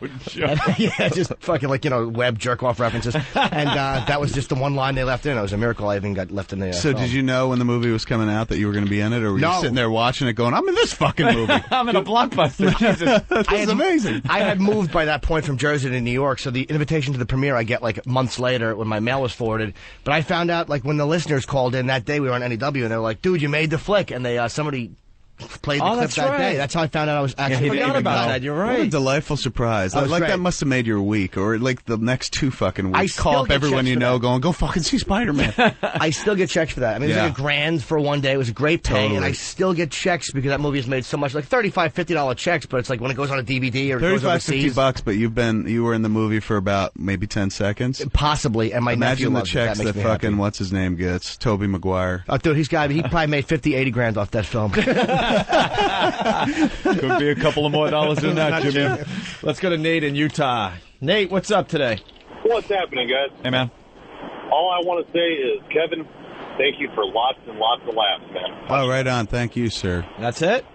Yep, that's it. All right. So, Muse in the Clerks too? Muse is in the Clerks too Yeah. as well. He comes in and we have Jay and Silent Bob have about as much screen time as we had in the first Clerks. The first one, yeah. It's really like Dante and Randall's movie. Yeah, Rosario so is the Dawson's in first the movie. one. So fucking gorgeous, so talented. Really Yeah. like charming actress. I've watched Clerks, the original, so many goddamn times, and then the DVD. You've fallen into that thing of making me buy it about 3 or 4 times. Thank you. I got to So not appreciate my that. idea. So not my idea. But this is everybody. Every DVD I own Right. 3 copies of, Right. because I have to get it right when it comes out. Totally. And then it's just there in its little cardboard box with the DVD. I have at least Barely 10, a booklet at that point. Yeah. 10 versions of Terminator 2 and Evil Dead. Yeah. They constantly come out with variations I got of The that. Godfather, Goodfellas, shit like that, Yeah. where it's just like I got 10. Anytime they're like, copies of these now goddamn- we got a documentary where you can see the cast 10 years later, I'm like, give me it. Gotta say it. Totally. Yeah. I roped into Clueless, buying Clueless, because I was just like, I got to see what they all look like 10 years later. Yeah, and I was watching it and watched all the behind the scenes stuff and the exclusive. Some of the funniest stuff is the when you leave the dialogue on between all you guys as you're watching the movie. Yeah, the the commentary tracks. Hysterical. It's fun. I like doing those. Drinking. Look, I don't know what was going on, but it seemed to me the longer it went on, the more Affleck started talking. Right. And just a little slurring was happening. Right, in his right. words during some Muse of and those. that commentary tracks for the first commentary track, which we recorded for the Clerks Laserdisc, like which we recorded on the set of Mallrats Laserdisc. back on Laserdisc. Yeah, Muse the future. was there and he was drinking, and by the end of the commentary track, he's just unintelligible. And you just hear him like, fuck you. Yeah, pretty funny stuff. What do you think as a director, best director's film you've ever seen? I know if it's Citizen Kane, let's go asterisk. Okay, anything Right. but that. Let's say Citizen Kane is the bar and go beyond that. I think Jaws is an insanely well directed damn, movie. JFK is an insanely well directed movie. Last Temptation of Christ is an insanely well directed movie. Spielberg's got a technique that is so recognizable that, I mean, I've watched old, like, Universal Studios Columbo. Right. And I'm watching it and going, that's fucking Spielberg. And he did. And at the end, you see Spielberg directed, that episode of Columbo. Right. And you could tell by, what he's doing with the camera that it's Spielberg. That That to guy's- me is amazing. That guy is a something genius. like that and is recognizable. Some people will bitch about him and be like, "Oh, he's fucking this. He's too Spielbergian." Blah blah blah. Spielbergian. But whether you love or hate any given movie of his, you have to cop to the fact that that dude is really a genius at what he does. Amazing. Yeah. How about Clockwork Orange? I love that movie. I mean, Kubrick is was a fantastic Yeah. director too. I was That's just another watching one who you look The at and Shining know it's- yesterday was on TV, Yep. and that's a movie that even when it's cut up on TV, I'll still fucking watch Yeah. it. He's another one, though. Totally. that You see visually, his movies and you're like, those stark wide shots, tracking wide shots. What about the slow push-in like that with the stark walls? What Love about it. Caddyshack 2? Caddyshack 2, Back to the Shack? Fantastic. Directed Great. I see the Pink Panther made a lot of money over the weekend. How much did it make total? It should have made nothing. I think they're it's up to $61 million. All right, is that bad? How much do they spend on it? How much? They spent about 70, I think. It's a success. Yes, because then you got the DVDs and everything else. That's the thing. Like, basically, if they can make if they can ring the bell of what they made shooting the flick, if they can win at the box office, DVD will take. We get care very of it. pissed off about movies like Pink Panther. The Honeymooners were like, "Why are you making a Honeymooners movie?" I don't think they're going to make another Pink Panther though after this, because it didn't make enough money for them to warrant going And this back. was on the shelf for a while, right? Yeah, they shelved it because it was so bad. Now they put Right. it out when there's nothing else happening. But Steve Martin, of all people, it's like he's one of the funniest guys ever. He's such a good actor, and he does this dog shit, spit in the face of Peter Sellers. It was like, why do you do it? Yeah, It's not why a would CGI you step movie. into those shoes? It's like a role that was so insanely Leave defined them by somebody unfilled else. now, you yeah, know? it's just like, what's the point? And the studio perspective is like, well, if we don't remake these movies, we can't get an audience to go see these movies, so let's remake them for another generation. I mean, it's a vulgar grab at $1, essentially. And the one to me, which was the most insulting, and the one I was most outraged by. Can I guess? In-laws? No, Bad News Bears. Oh, yeah. Oh. Bad News Bears is a brilliant. We just talked fucking about that movie. a couple weeks ago. I mean, I love Richard Linklater, the guy that directed it, but there was no reason to remake. I understand why I did it. They were like, "We'll give you $6 million to head it up." Like, why not? But I finally watched that on demand, and I was so pissed off. I went out the next day and got the original to just get the original back in my head. I was talking to Quentin and I thought it would be about good because of Billy Bob Thornton. I'm like, oh my god, he was made to play this role. Right. And I get mad when they remake comedies, especially, but. Then he's got the kids drinking non-alcoholic beers. He's drinking non-alcoholic beers. They're not cursing. Meanwhile, Walter Matthau was drinking as he's driving with the kid in the car. No seatbelts. Yeah. Yeah. There was I was talking to Quentin about it before I saw that movie, and because I'd asked him, I was like, "What'd you like last year?" And he said, "I like the Bad News Bears a lot." I was like, "Get out of here!" Really? He goes, "Yeah, it's like a really good cover tune. Like, it's like basically it calls to mind everything about the original that you like." And I thought that was an interesting perspective. And then I watched the movie. I'm like, I'd rather see the original. I'd rather not have the original call to mind. I'd rather just flat out watch the original. Greg Kinnear was just not believable as the Remember nasty Vic Morrow coach. just fucking Of course. slapped his fucking kid down on the mound, like, and he doesn't. Greg Kinnear doesn't slap his kid. He slaps his hat off of him, and then he kind of gives him a push, and the kid falls back. Something tells me that was Vic Morrow not acting. Totally. He always came off as a guy that would have just smacked his kid like that. And no one is scared of Greg Kinnear. After As Good as It Gets, no one is as frightened of him. After, you remember the character he played? The fucking flamboyant sissy. It's like you're not slapping anybody. And he just seems like he's playing the aggro. Funny dad in the movie. Like, Vic Morrow seemed like a real guy. Yeah. Greg Kinnear's playing a character. And Vic Morrow's performance, you never got the impression like this guy is acting like somebody else. You just like, this dude exists. He's one of those asshole parents that I knew in Little League. Smacked the kid from Courtship of Eddie's father. Brendan Cruz. That's that movie. It's such an unsung fucking gem, man. Like the original Bad News Bears. Like, it's insane the performances he got out of those kids. Right. You're sitting there going like, there's no performances here whatsoever. Like this, they just rolled a documentary camera on this Little League team. Because the acting with the kids in the new movie is so bad. Oh, it takes you right out of the movie. It's just like like watching fucking Fresh Prince of Bel-Air or something like that. Knocks his hat off. And the girl who played, like, remember Tatum O'Neal, how brilliant she was in the movie? The chick that plays Amanda in this movie is just not her good. acting. I'm like, it could be the worst acting I've ever seen. seen. And you sit there going, well, I guess maybe she's really good at baseball or something. Right. When he did School of Rock, he hired a bunch of kids who weren't actors. He hired kids that could actually play instruments. And so I'd heard that, like, for Bad News Bears, he was doing the same thing. He's like, well, he's not necessarily going for kids who are actors. He's going for kids who are baseball players. And then in some of the outtake footage on that new Bad News Bears disc, they show that girl throwing a ball, and she's not great. Not that either. She hits a piece of equipment or something like that, and so you're like, well, then why did he hire that girl? But I thought that making that movie was just sacrilegious because the original's so good, and they're like, yeah, but kids won't watch the original, and you're like, well, fuck kids then. Then they don't deserve it. Yeah, then come up with something else. Totally, make come some up with other something movie. new. Make another Mighty Ducks, same premise. Ragtag kids, give them that, but don't fucking touch Mighty something Ducks without sacred. skates. Why is it like the last 10 years? I mean, there's been some great movies made, but why is this obsession with remakes, man? It's like this shitty scripts floating around. I think it's just people going like, well, we know this is going to make money. We know there was a built-in audience for it once. Maybe there's another built-in audience for it. It's kind of pre-sold. They like pre-sold. Everyone likes the safe bet.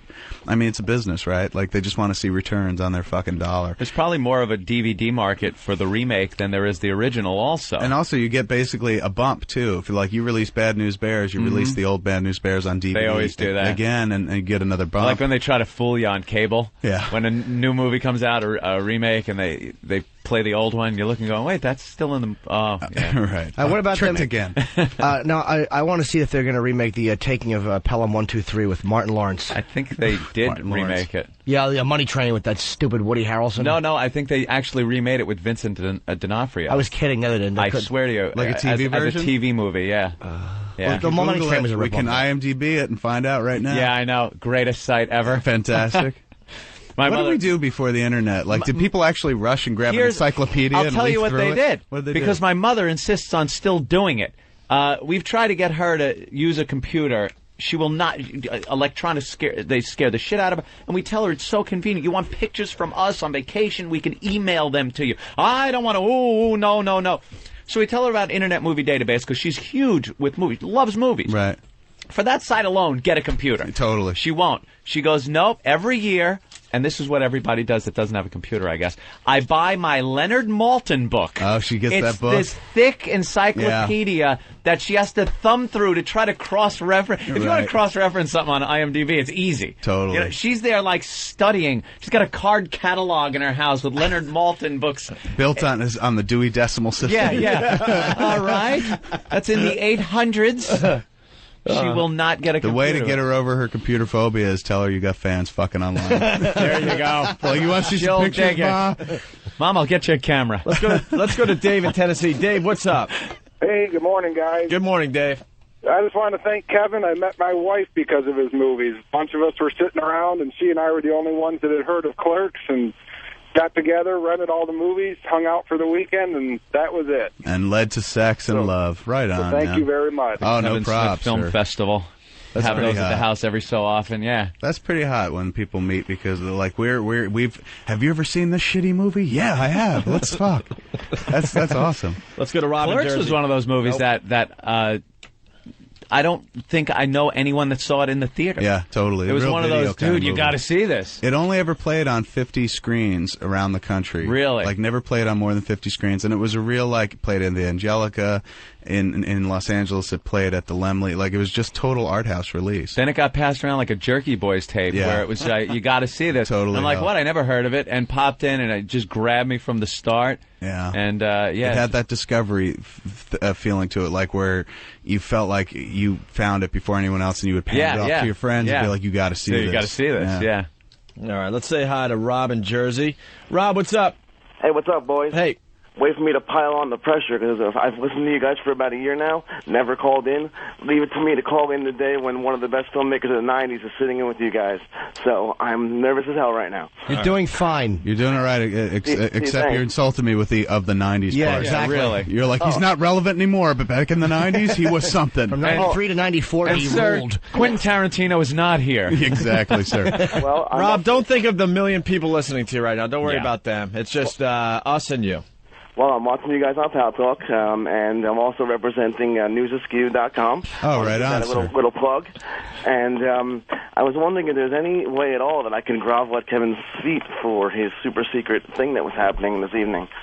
Oh, for the screening, we're all booked up. We're showing Clerks tonight. Tonight we're showing it to Harvey Weinstein with an audience for the first time. Wow. We pulled a bunch of people. I didn't want to do this, the test screening thing, the traditional test screening, because they to do those, you hire a company like this company, NRG. They go out there and recruit the screening where they hang out at movie theaters and recruit people coming out going, would you like to see a free screening of a movie, a test screening of a movie? And then you get a wide cross-section. They get a certain percentage of males, females, and different races and not creeds and colors, just races. Yeah. I was going to be like racist creed, but they're not like, are you a Catholic? Would you like to see this movie? What is a creed? Yeah, what is your creed, sir?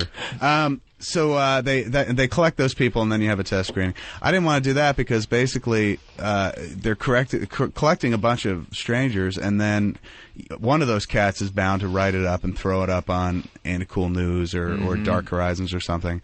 And it's just too early to spoil the flick. It's too early to let let the cat out of the bag. Movie don't come out till August. I guess we're not invited, Anthony. We're booked up. I guess we're not invited. We'd be babbling like idiots tomorrow. Right, you guys that's us too. We're the guys you're talking about. Totally. Even if you said, look, you could come tonight, but please do me a favor. Talk about it. We can't help ourselves. By August, everyone would know every little Abrams said nuance. to me the other day, he's like, don't tell anyone you saw this movie yet. And I was like, I won't. And then I was just in here going, like, I saw Mission Impossible 3. Can't help it. You can't help yourself. Because tomorrow you're not here, like, oh my God, we saw Clerks 2. This is how it ends. All right, we're not going to tell you a lot, but I got to tell you this one part. Right. So and God forbid it sucks too, because you're like, oh, we saw Clerks 2. Right. Yeah, it's but we recruited the audience for this thing from our website, from the message board, and I basically just went through and picked out posters that have been posting there for a long time that I could trust, who I knew wouldn't, and they wouldn't go out there and spoil it and write about it on the web or send in fucking secret reports to other websites or something.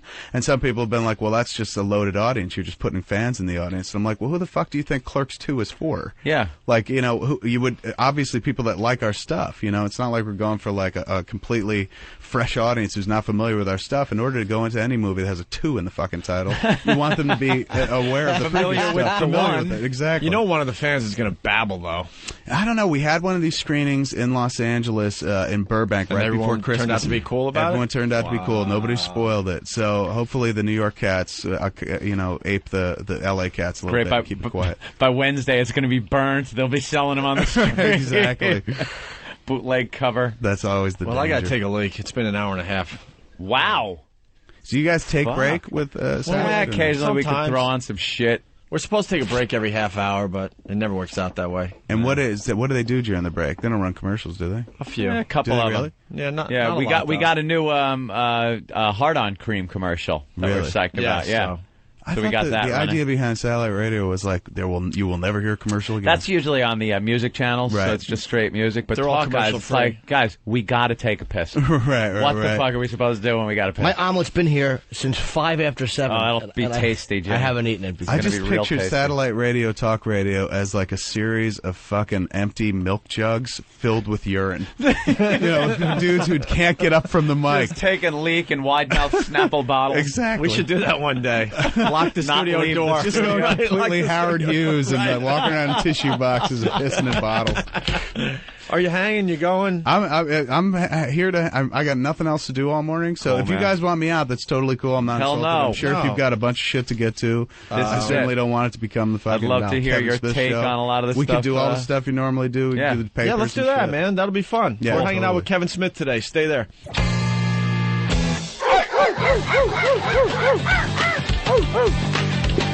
You're checking out the Opie and Anthony program on XM Satellite Radio. The ONA virus spreading across America. And we're loving that. Getting more gooder and a little bigger every day. Right, Anthony? That's what they tell me. Opie. That's what they call me. I don't know. More gooder. Not. More gooder is perfectly acceptable. It's more gooderer. More gooderer. Which is even bester. Hey, how cool is this? Kevin Smith, he's having such a good time. He's just going to hang out with us all morning. You know what he's doing right now, though? He's smoking. He's smoking. But he's I'm just wondering if he's leaning against the building, just smoking a cigarette, because that would be the oddest thing, walking down 57, turning your head, and seeing Silent Bob sitting there, just standing against the wall, just smoking a butt. Is that what he's doing? Yeah, Danny? That's exactly what he's doing. Is anyone looking at him and going, fuck, dude, that's Silent Bob? Well, yeah, how come I can't hear anything? Yeah, oh, you're fine. You're on. Don't worry about you. Where's the headphones? Yeah, he's because he's got that overcoat on, and he's just exactly how you'd expect. It looked like it was the outside of the convenience store. It's the setup. Yeah, he's got the cigarette we should take with the overcoat, and there he is just smoking a cigarette. We should have brought the camera down there and take that. Well, I'm sure he'll go back down for another one next break. And by the smell of it, it seems like you might have went down and had a cigarette with Kevin Smith. Danny? All the boys are smokers. I have good sense of smell, but I'm stuffed. I can't tell. Yeah, I'm terrible. I'm awful. Trust me. After Atlantic City, I could smell smoke. Holy shit! Why? They smoke down there, right? How awful are the casinos down there with the smoke? I fucking hate Atlantic City. I want to go on the record and say that. Atlantic City does I had to go down there really blow. Saturday night, and I had a good time because the reason I went down there was great, but the place itself, only place to go, Borgata. Well, of course. Borgata's the only place in Atlantic City. You played at the Borgata, right, It's the only place I work, AC. Borgata. Nice. And we went down there. We had a great time. The Borgata, you feel like you're in one of the new hotels in Vegas. 5-star hotel. It's unbelievable. All the cocktail waitresses are all hot. They wear the skimpy little things. It's clean. The hotel rooms are nice. Everything's brand new. The food is good. Yeah. And when I went down to Atlantic City, I don't go down there often. I was wondering why the Borgata was so far away from everything else. Now I know. Yeah. They don't want to be part of that. No. Eventually, that Atlantic City, marina area, Atlantic City near the boardwalk, that's going to be like old Vegas. Yep. Because I was at the Caesar's Hotel, and I checked into my room, and they didn't give a shit. So I don't give a shit, and this is what I have to say: your hotel stinks. Yep. I got a room. I looked out the window, no view whatsoever. Whatever, I'm just there to crash. There's a generator as big as this whole fucking studio right outside the window, just going like this. So I called down. I'm like, you're kidding. You actually give people this room? You know, save this for the maids or something. You shouldn't be, giving this to people that I'm a high roller. Spending their hard-earned money. It's $400 a night, and this is what you get? Yeah. And I'm not that I'm not fancy like Anthony. I just need a place to sleep. I need to be comped when I go there. Anthony needs a suite, and Ope wants 3 hots and a cot. So Ope is not high maintenance. I really don't care. But for $400, I care. I'm like, what? I'm not sleeping in a room with a generator right outside the window and garbage right outside the window as you're looking at a brick wall. Were the blueberries evenly distributed in the muffin? The blueberries. And, dude, I tell you, I had a similar experience in a hotel, which I'll get to. You just remind me after, even worse than the generator. And then I get it. The colors of the room, they're so awful because they don't want you in the room. I get it. I've seen the specials on fucking casinos, but could you, pretty it up a little bit? Gussy it up? You feel nauseous staying in the room.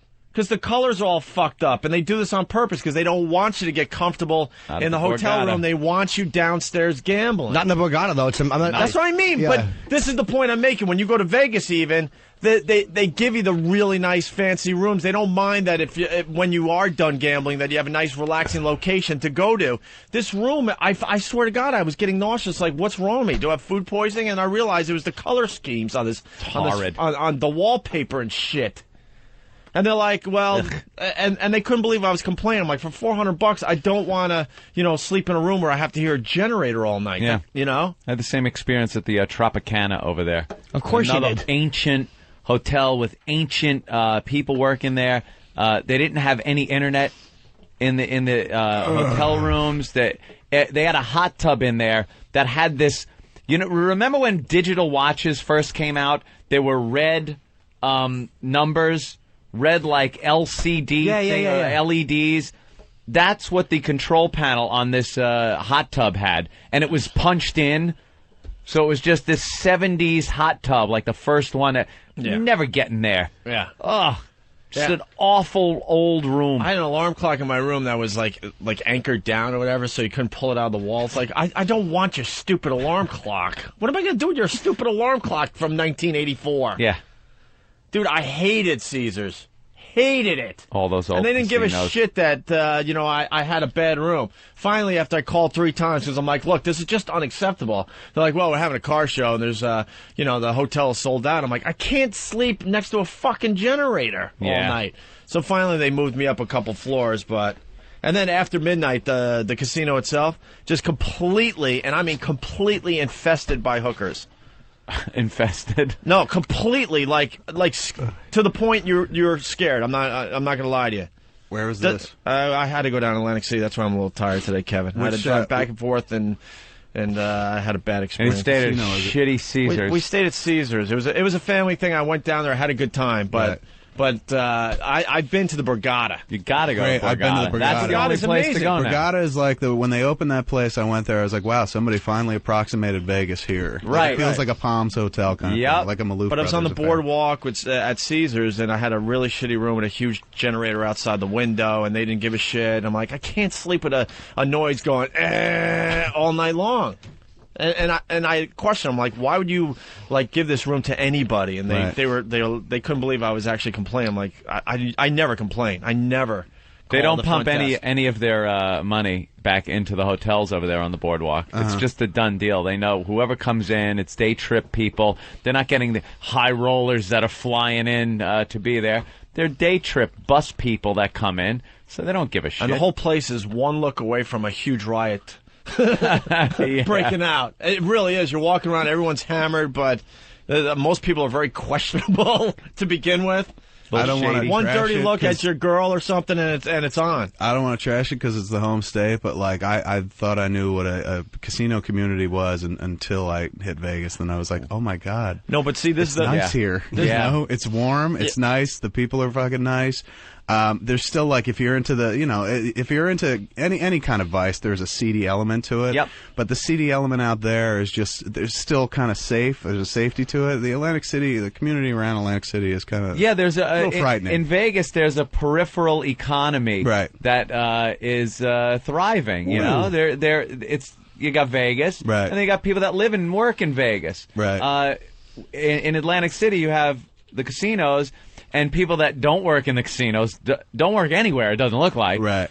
They work you over. They work you over, yeah. They're just you make a wrong turn around there somewhere, and you're like, oh, geez. You have two choices, casinos, projects. Yeah, that's pretty much what it is. But what I brought up is the Borgata, you know, they built their place far away from all that. And I was wondering at the time, like, why would they do that? They just don't want to be a part of that, and they want to start something new. They want to start like a new Vegas. When you're driving in, it's far from the Strip. Yeah, it's far from everyone else. Marina, whatever. Yeah. And I was telling these guys, and right around midnight, I mean, the casinos get infested with hookers. Really? It's not even a question. I'm so not good at spotting hookers, man. Yeah. I'm not a good hooker spotter. The only time I've ever spotted hookers was if you live in Los Angeles and you fly to Vegas, you usually fly out on Southwest out of the Burbank Airport, what they now call the Bob Hope Airport. Yeah. And it's very small, but like insanely convenient, better than going to LAX. And you'll be on this flight to Vegas, and it'll be littered with gorgeous women. And you're sitting there going, wow, like what are they? Is there a convention? And then you realize that it's the hookers, like the high-priced call girls that work Los Angeles who go to Vegas for the weekend. Like when you order them on the internet, they fly out there, and it's you're looking at them and going, why? It's so suspicious. There's so many good-looking women on this flight. Here's a good way to tell if a girl's a hooker, and this is a very if she's under 300 pounds and she's talking to me, she's probably being paid.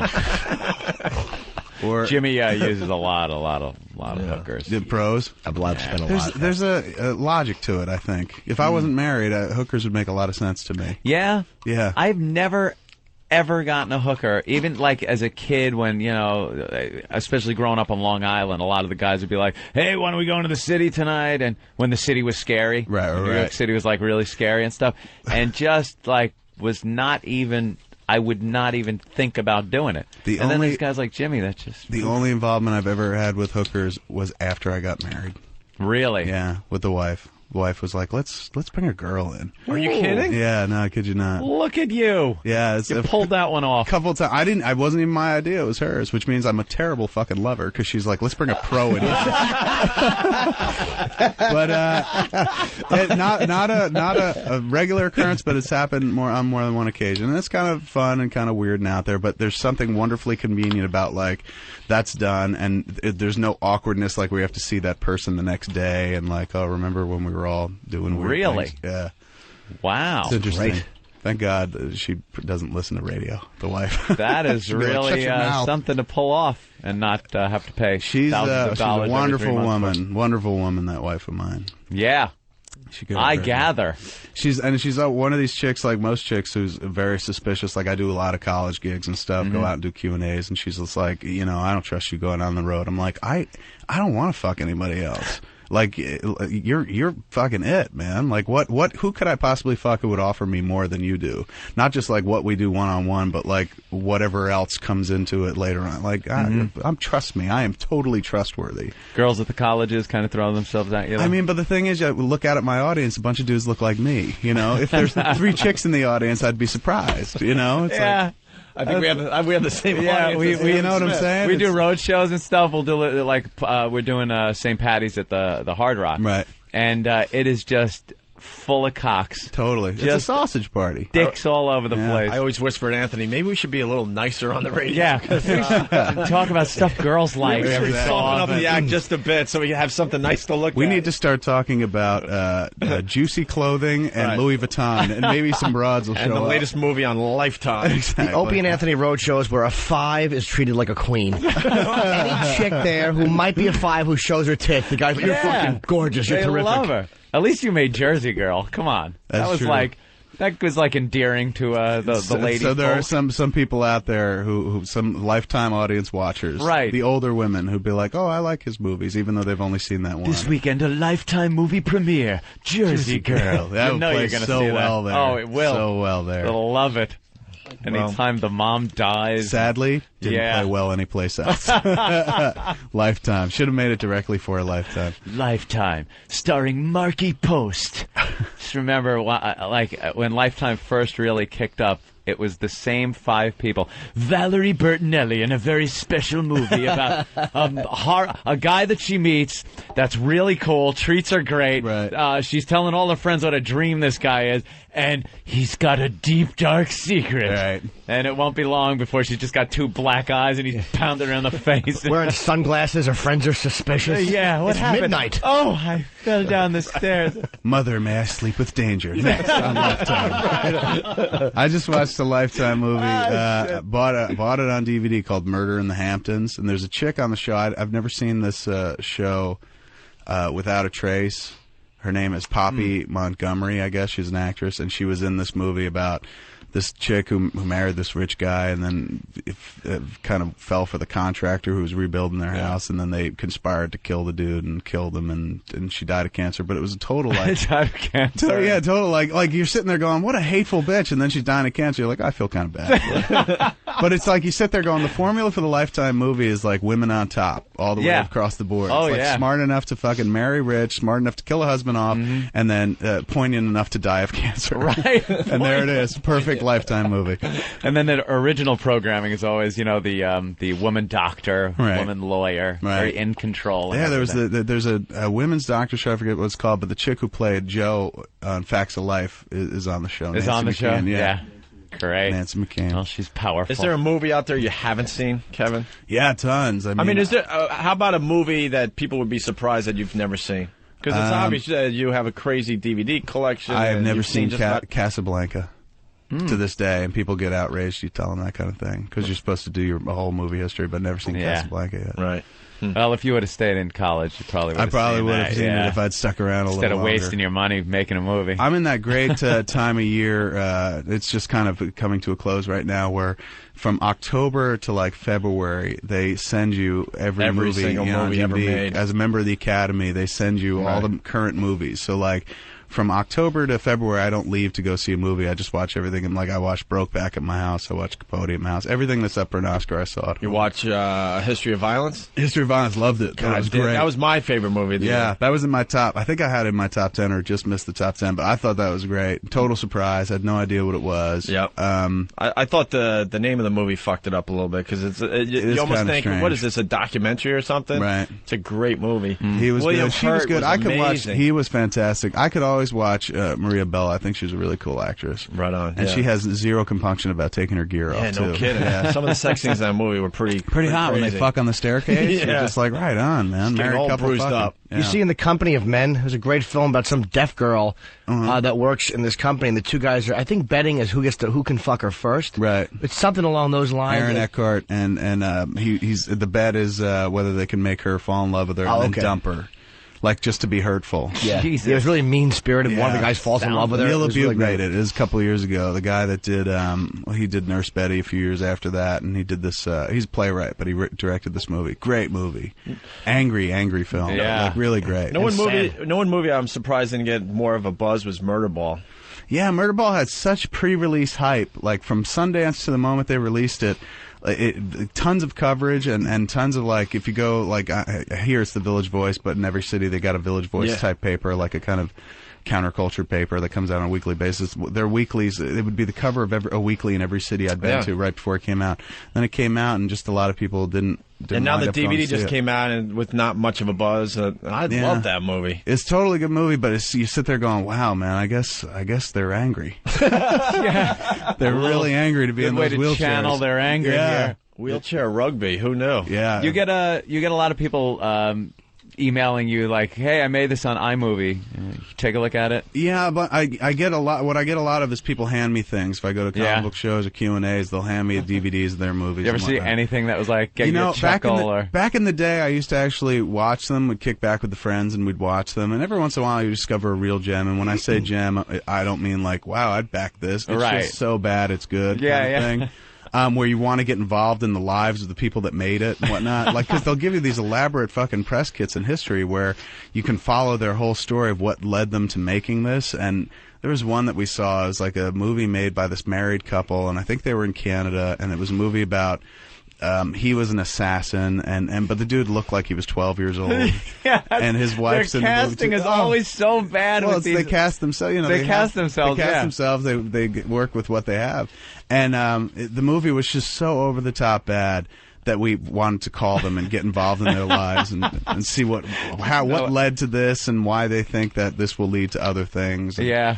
Forget the name of the movie, but that was the last one I actually watched, and that was back in like 98, 99, 2000. I've seen some like Star Wars fan films that they make that are just the most elaborate things that costuming and CGI work. There's that one. What is that one? And I look to you, Kev, because I assume you would know. The one that they made that's online. Duality? Is it Duality? Duality is the shorter one. Then there's one called Revelations. I should have looked at fucking you, sir. Just like the guy went all out with this thing, man. Revelations I've heard a lot about. Some of the CGI work was amazing. Yeah. Amazing on it. That they're doing them on their And Macs. then you would imagine that this would lead to another gig of some sort, but you don't hear the follow-up story. Like there was that dude who did that Batman Dead End short. Sandy Cholera. Oh, that looked great, what was didn't that it? about? It was Batman. this short where he did a Batman who, like, rather than the Batman they do in the movies where the dude's wearing, like, the hard armor and whatnot, he wore a Batman costume that kind of looked like the Alex Ross type Batman, like Batman in tights. But it's like this fan geekgasm picture where it's only about 15 minutes long. But first there's Batman battling the Joker. Then... and who played the Joker in that? Then Boner from Growing Pains. Boner from Growing Pains. Really? And you couldn't even tell that was him. Wow. With the I didn't makeup even know on. that. Then they introduce Predator into the film, like the Predator. Then they introduce fucking aliens into the film. So you're sitting there going, it just keeps getting better. Like, what's next? And it's just Batman battling fucking like the Joker who gets killed by a fucking predator or an alien first, and then Batman battling the alien, then the alien shows up to battle fucking Predator, and Batman's got to battle the alien and the Predator. Astounding. You're sitting there going like, God, this is what it would be like if there were no corporations and you could just do whatever you wanted. Great. It looked fantastic. Yeah. Dude did a great fucking job. Yeah. You hear of a film called White Chicks Incorporated? Mm-mm. It's arguably the worst film ever done, starring Jim Florentine, Artie Lang? No, Artie Fletcher, myself, and Rich Voss, and it could be the worst thing ever put on film. Really? Do you do a spit take in it? No, I don't do a spit take in it, but I do. That's the criteria for the worst film ever made. I love Jimmy's spit takes. He's the best at it. I got to tell you, Ken. I've done a couple of spit takes that are actually very good, but in this one, I play a celebrity comedian. And it's so... I get the douche chill thinking about that I actually got up early and said, I'm going to do a movie. Like, I felt like I'm going to do a movie, and I'm awful, and everyone else is awful. We all have that one piece of secret shame somewhere in our resume. You have Clerks predated stuff, predating Clerks? First thing I ever did. The first camera you picked up? Not first even camera 8 millimeter? Well, I mean, technically, when I was in... I did 4 months at a film school in Vancouver, must have British Columbia, on tape, and we did this little short. It's on that Clerks disc called Mayday, and it was supposed to be a documentary about... a tranny, a pre-op transsexual, and we shot her performing, but then she wouldn't do the interview. Yeah, so just the didn't come documentary together. Fell apart, Yeah. So then we turned it into a documentary about how our documentary fell apart. Called it Mayday instead. Did she ever get the operation? She did, and then when I did that dude called up about that Vancouver show. When I was at the Vancouver show, she showed up. She was at the show, and she had gone through with it and got the dick cut off and whatnot. And I hadn't seen this woman or this guy, who is now a woman, in like 11 years at that point. It was kind of strange. I never know what to call them. Like, well, at this point, I guess awkward. she's a total she, but then she wasn't. I mean, Vancouver, back in the day, man, Vancouver, when I was there going to film school there in 92, hooker land. Yes. Like tons and tons of prostitutes. I'd walk to school in the morning, and you would know these were fucking prostitutes because they would solicit you. Tons of hookers, and then I spent the last 3 months in the summer up in Vancouver again because I was working on this acting in this movie called Catch and Release with Jennifer Garner. And now the hookers are gone, and it's all about fucking crystal meth. Like, it's a lot of fucking spun really? people on the streets. Yeah, it's kind of sad. It's weird. You go out to eat at a restaurant, and I'd pull up to the steakhouse they had there called Gotham, and I was eating there quite a bit. And you'd get out, and you would see people doing deals right there on the street. Like, I saw some dudes, and they all look like they just got the shit beat out of them for some reason. Yeah. Like, they're all scarred up and whatnot. For some reason, yeah, crystal meth kind of chews you up. It really chews you up, and they approach each other in this kind of awkward fashion, and one dude will grab something out of his mouth and put it into the mouth of the other dude, and that was their handoff. That was their deal. It was nuts. I'd never seen anything like it before, and I'd been around. His hand, rip his pants down. You know, basically a total broke down affair. I got blown in an alley in Vancouver. I went there to a sober event in 1990. I was like 3 years sober with a bunch of sober people. We went up to to see the gardens in Canada, and I had like $100 American left, and I spent 80 of it being blown by some girl. Me and my buddy got blown. She just bent over and fucking blew us, and I gave my last 20 to another girl who helped her and let me pat her on the bum. And while it was going on, yeah. So I got blown by 2 hookers in an alley. She got the assist. Yeah. She was great, and that was my Vancouver experience. Clean alleys, though. Clean alleys in Vancouver. I remember nothing about Vancouver except a head going up and down and me handing over cash. It could have happened anywhere. I just remember. Could have been any city, USA or Canada. Yeah, she was just like, don't come in my mouth, eh? That's all I remember. Let's go to Pat on the phones here. Pat, what's up? Hey, how you doing, guys? Hey, man. We're having a good time with Kevin Smith. Yeah, man, huge fan. I'm one of those suckers who bought 3 copies of Clerks. One, right on, 10, and the original. Right on, thank you. I got 2 questions. One question's been really, really bugging me for a long time. On an evening with Kevin Smith, you were interrupted, where they shut down your show. Yes, on the end of the first disc, they shut us down in Indiana. And what happened there? That was it. They literally shut us down. Like, basically, they used it as a framing device on the DVD to get to disc 2. Mm-hmm. But when that dude came out and shut us down, that was it. They were just like, they were not prepared. I tend to do these Q&As that go on for a very long time. Yeah. And the shortest one that I've done in the last few years is about 4 hours, and the longest was 8 hours. Oh, my God. So we're in Indiana, and that's the thing. I mean, I don't know if it's the same for you guys, but you go out on the fucking road, and it's like, once you're in a place, I'm married. It's not like I'm going to go out there trolling for pussy or something like that. I might as well stay on stage all fucking night, because I'm just thinking about the flight home at that point. So I'm like, if I can make it till, if I kill all my time there and grab a few hours of sleep, get on a fucking plane, I'm good to go. But other than, if I get off the stage after 2 hours, 3 hours, I'm like, what am I going to do in fucking Indiana? Right. Yeah, exactly. I might as well be up here and shit. So I tend to go on for a very long time. In Indiana, I think we had hit the 4-hour mark, and they were like, well, we got to shut this place down. We got things to do, and you can't just sit here talking all night. So they closed down after that.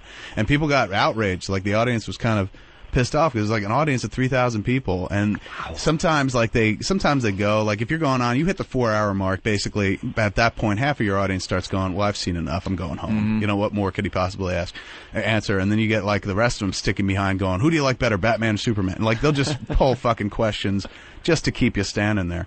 But this audience had really stayed, and being that it was fucking Indiana, I guess there was nothing else to do, so they were all there, and they would have stayed if I'd gone on for another 2-3 hours and shit. Yeah. But they shut the hall down, and they got kind of outraged and whatnot. It was not a pretty affair. Nico! Yo, what's up, man? What's up? Hey, sorry my voice sucks, man. I sound like a kid toucher. But I got a question for Kevin Smith, man. I'm a big fan, and I'm black, which should really surprise you. That's rare, Sarah. That's rare. When you made Jersey Girl, there was a lot of stuff going on around the internet about how you wanted to get away from, like, the Jay and Silent Bob characters. Right. What made you go back and do Clerks 2? And I got a second question for you after that. Okay, there were a few things. I mean, at that point, I wanted to get away from Jay and Silent Bob because Jason Mewes was so deeply into heroin and OxyContin. It was just not fun to do things anymore. Like, at the tail end of the Jay and Silent Bob Strike Back shoot, we were in Jersey for like the last 3 days of that shoot, and I swear to you, we wrapped on the last shot involving Jay. He went to his fucking trailer. I went to see him 10 minutes later because the Middletown cops were like, can we take a picture with you guys? I said, yeah, let me go get Jason.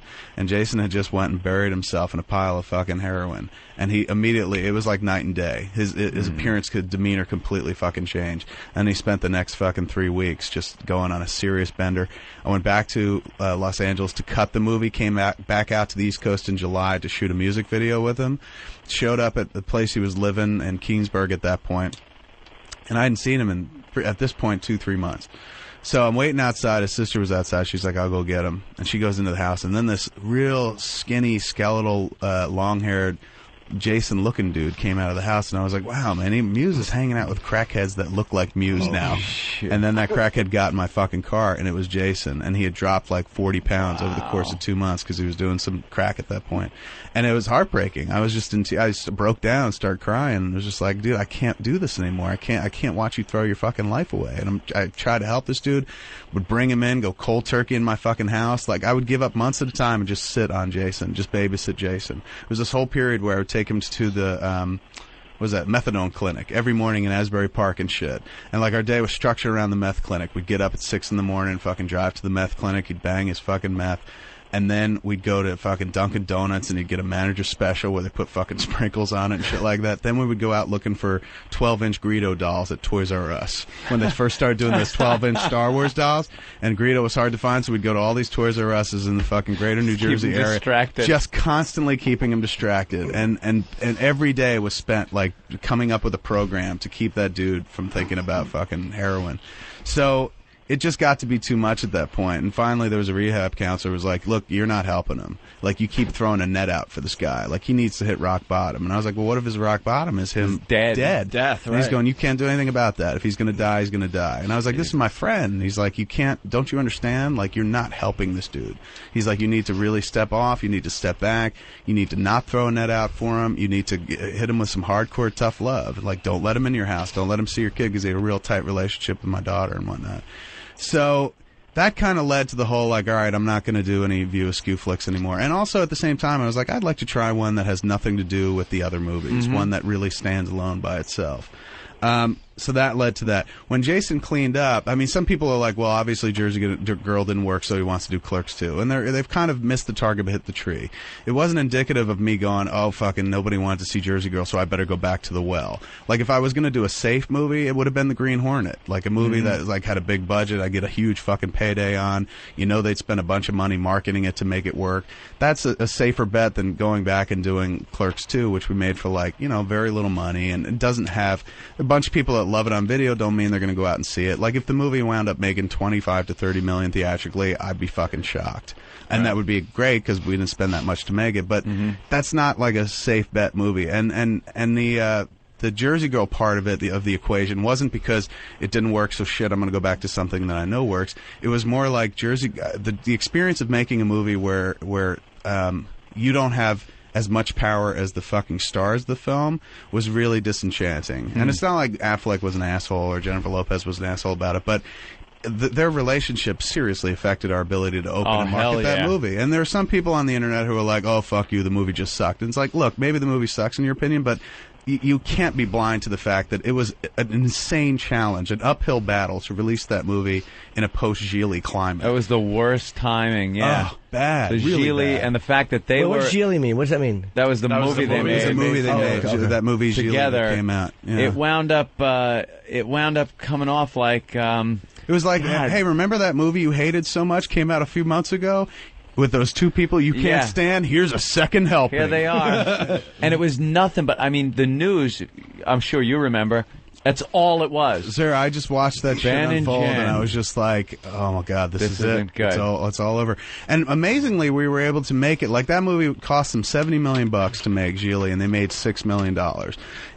It would stand to reason that Jersey Girl following Gigli would make less than $6 million. Somehow we were able to get to $25 million, but when you spent $35 to make it, that's a disappointment. There's still a $10 million fucking loss there, which DVD takes care of, but still, it hurt. And so for me, I was like, I don't want to work with fucking famous people right now in my life. And not so much, and again, not because they were dicks or something, but it's just like, their relationship, I have no control over. I have no control over how people reacted to their relationship, but it adversely affects my movie. And it's just like, I want to make a movie with people who in the whole world don't see every day on fucking In Touch Weekly's cover and know so much about their relationship where they can't divorce themselves from their public persona and get lost in a movie and shit like that. I was like, look, as long as Brian O'Halloran and Jeff Anderson don't fall in love and get married, I'm fine on the next movie.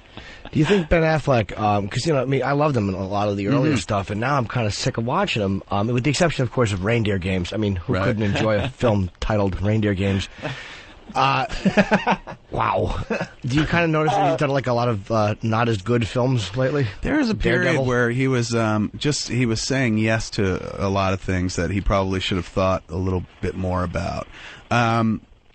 Like Paycheck comes to mind, like the very appropriately titled Paycheck, you know. Just kind of like, but to be fair, it's like as a script, I think it kind of worked. But once they put John, and then you see, you got a script that you like. Like I remember we were shooting Jersey Girl, and Matt came in for a few days to do it, and I was at this dinner with Ben and Matt where Matt was like, I just read this flick called Paycheck.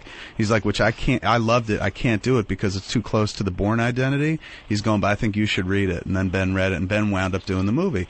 And you like the script, and you're sitting there going, wow, that's a pretty good idea. And then you hear that John Woo's attached, and you're like, John Woo's made some pretty fucking badass movies. Yeah. And then somehow it doesn't all gel together, and the movie just turns out kind of poorly and whatnot. And I think that happened to him a few times in a row. Like the movie he did, Surviving Christmas.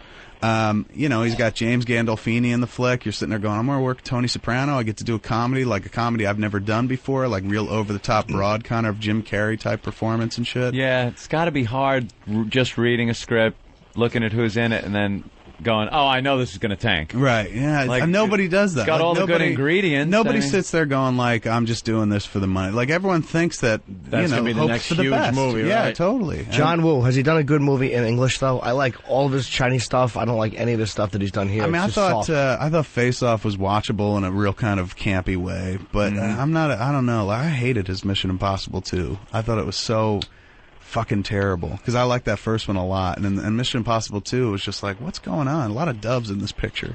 You know, he's got a lot of birds in all his movies, but it's just so strange. But no, it's weird. It's just like you go on good runs and bad runs. Like Matt's been on a really good run lately.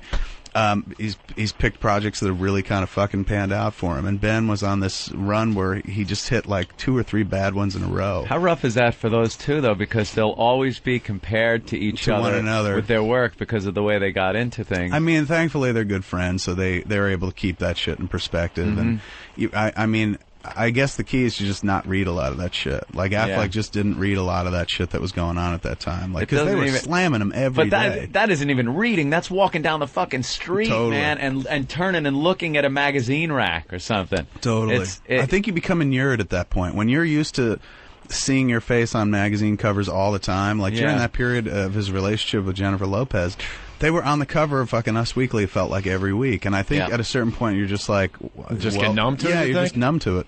I think people just got sick of him. Like, like everybody else, you get a little overexposed, and people are like, all right. And he's actually a good actor, but I like him. And he's a funny dude, too. Yeah. Like, he's a really fucking sharp, funny dude and whatnot. And he got a bad rap over the last, 2 years. And he's been laying low for at least the last year and whatnot. And next flick he's got coming out is this movie. They were calling it Truth, Justice, and the American Way, and now it's called Hollywoodland. It's about George Reeves, the guy that played Superman, who was either killed or killed himself. They never really figured that. Some kind of and it's supposedly a pretty good flick, and he's really good in it. Wait, what's the film before Jersey Girl? I have to know. I have to see this now with Jennifer and Ben. Oh, Geely? It's called Geely. How do you spell that? Gigli. Oh. Yeah. Wow. I find it shocking and surprising. By the way, Nico, you didn't know that movie just because it was he knows nothing. It's about such pop a part culture. of the national consciousness. Yeah, Geely was like Jimmy's the way worst that Ishtar was bitch slapped, and the way that Heaven's Gate, Waterworld and Heaven's Gate, Geely redefined it. Yep. Geely made like Mariah Carey's going, finally we're gonna stop talking about glitter, because Geely really fucking took the torch and ran. What was it about? I mean, roughly in a nutshell. It was about a hitman who converts a lesbian. Wow, I mean, how did that not work? Kevin, what was the worst film you saw? Worst film I've ever seen? I would give it up to the Flintstones, the only movie I think I've ever walked out of. I was 20 minutes into that movie, and I was like, this is terrible. Wow. Not a controversial choice. No. But a good choice, very good choice. It's fucking terrible. I walked out of a movie, it was so long ago, I think it was called Ruby. With Danny Aiello? I don't even know about who was Jack in it. Ruby? No, it was some kind of murder woman thing. It came out at the same time I think Carrie was out.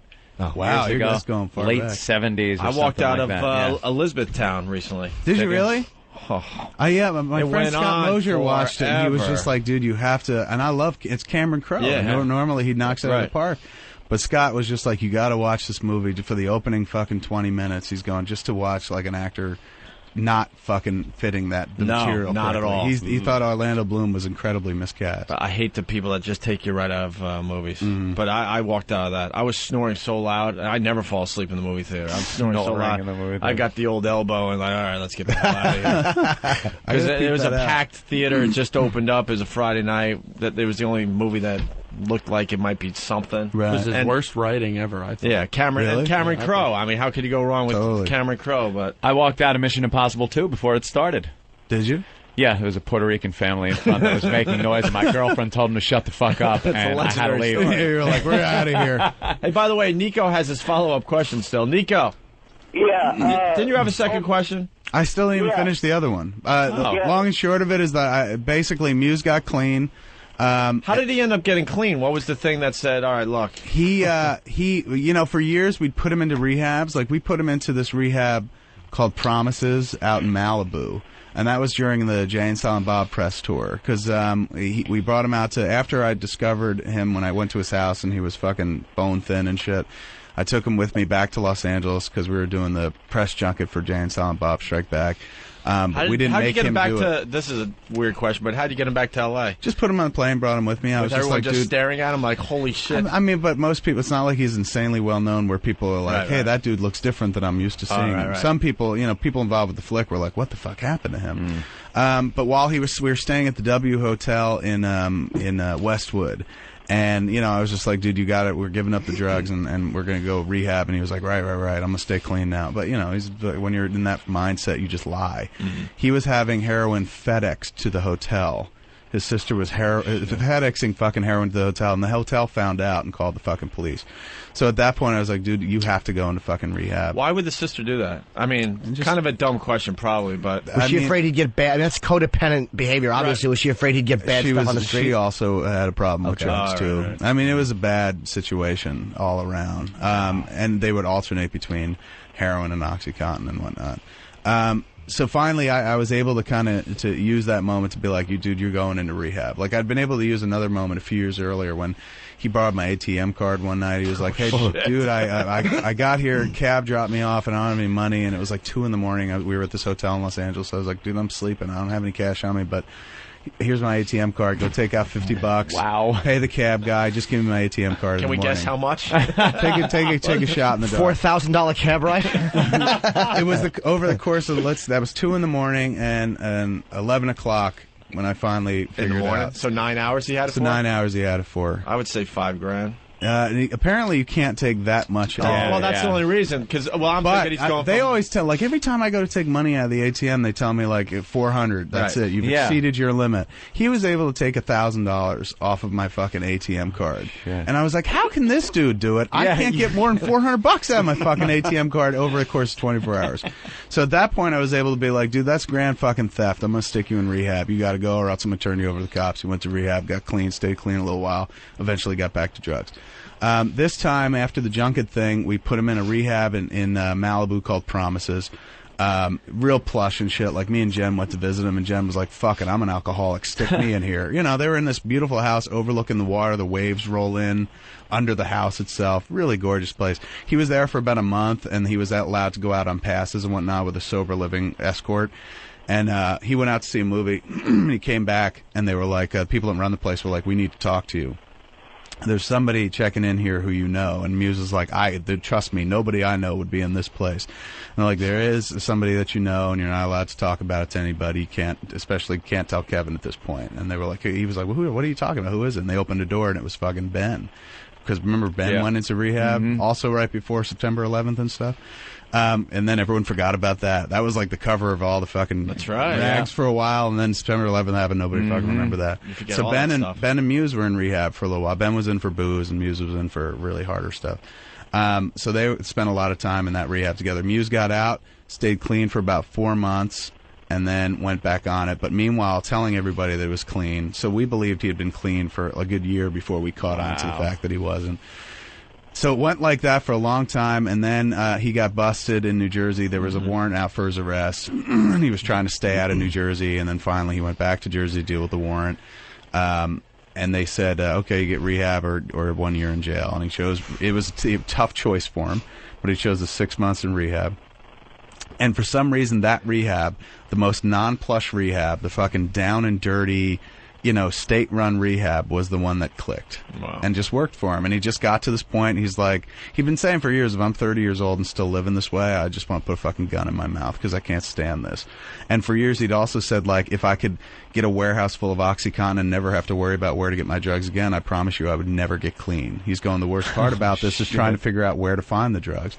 But with this rehab, he had just hit this wall where he's just like, we don't hang out anymore, you don't let me see the fucking kid, I understand all that. He's going, I'm just tired of living this way, so I'm going to try living a different way for a while. And that was 3 years ago, and he's been really fucking successful at it.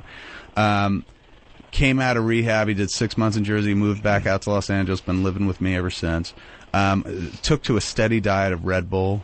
Like that's yet another product that they need to advertise as like, if you used to love junk, this is the product for you, because that dude drinks Red Bull like it's fucking going out of style. I watched that dude bang 10 fucking Red Bulls in the span of a half an hour. I'm like, how does your heart not explode? He's like, dude, I used to do tons of heroin. I'm like, yeah, good point. Wow. So he's been able to stay clean. So that made it easier to think about, like, hey, maybe we can do another film with Jay and Silent Bob in it. Also, I was working on that Clerks 10 DVD, and I fell in love with the characters again, and I was just like, boy, I really want to make a movie about what I feel like it's like to be in my 30s, because Clerks was a movie about what it felt like to be in my 20s. So I was like, maybe I'll use Dante and Randall to tell that story. It came after Jersey Girl, so it was like, yeah, I would like to work with Brian and Jeff, who are incredibly low maintenance compared to the cast I just worked with. So everything just kind of clicked that way. Thanks for being so open, by the way. We get a lot of, big names in here. It's like, they don't tell the shit. They don't tell the stories. Yep. And then they got publicists outside the studio, like getting all nervous and stuff. That we might interesting. We might ask that question. Oh my God forbid we ask the question. Hey, Nico, what's the follow up? That was the 20-minute answer to the Sorry about that. long answer. It was still interesting as hell. Who you kid? Go ahead, Nico. Comment real quick, man. The best line from one of your movies was in Mallrats, where they get the breakup letter, and she's like, yeah, she calls you callow in here. Right. And you mentioned that it means fragile and weak-willed. Right. Yeah, I've actually been called callow. That was the thing that just made me die laughing in that fucking movie. That's such a great word, callow. But also, on Silent Bob Talks, An Evening with Silent Bob, you actually told the story about the first time you fucked your wife. Yes, very long story. story. Could you tell that again? You know what? I'm not gonna. We don't want to monopolize the show with that shit. If anyone's interested in hearing the story about the first time I fucked my wife, fine, rent, go to Netflix, whatever. Buy Evening with Kevin Smith. It's a very long story. And there are great stories on those things that are long form. Very long. One of my favorites was the one with the Wild West. The Superman story with John Peters. Yeah, unbelievably funny, crazy great true story, man. Crazy true story. Yeah, you gotta check it out. Hey, can we go take more leaks? Ooh, want to take another leak? Drinking a lot of water today for some reason. Me and you. And you need a cigarette. Probably. I got an iron bladder. For me. We already told everyone that you're outside smoking in between breaks, so don't be surprised if a few people walk by to take a picture. There were people looking at me a little suspiciously out there. Well, I thought it was probably odd to see you in a long coat leaning against the wall smoking a cigarette. Like, what's next? A Groucho walking down the sidewalk with a cigar. This is my wife. She's just like, why do you wear that coat? She's like, it instantly identifies you. I was like, this is the only coat I have that fits me. Like, this fits me well, and I was stupid enough to wear it in the movie once, so it became that fucking coat. But I ain't ready to give it up as my coat, too. It's not your movie coat that you wear outside. It's what you wear. It's what I wore, and I just happened to wear it in a movie once. But yeah, I should just get a new coat, but I like this one. I paid $10 for this coat. I don't know if you guys remember that in the malls they used to have these stores called the Oak Tree. It's kind of urban clothes for white dudes. I remember Oak Tree. Yeah, and I bought it in the middle of the summer, back in I think 89, 90, maybe 91, the latest.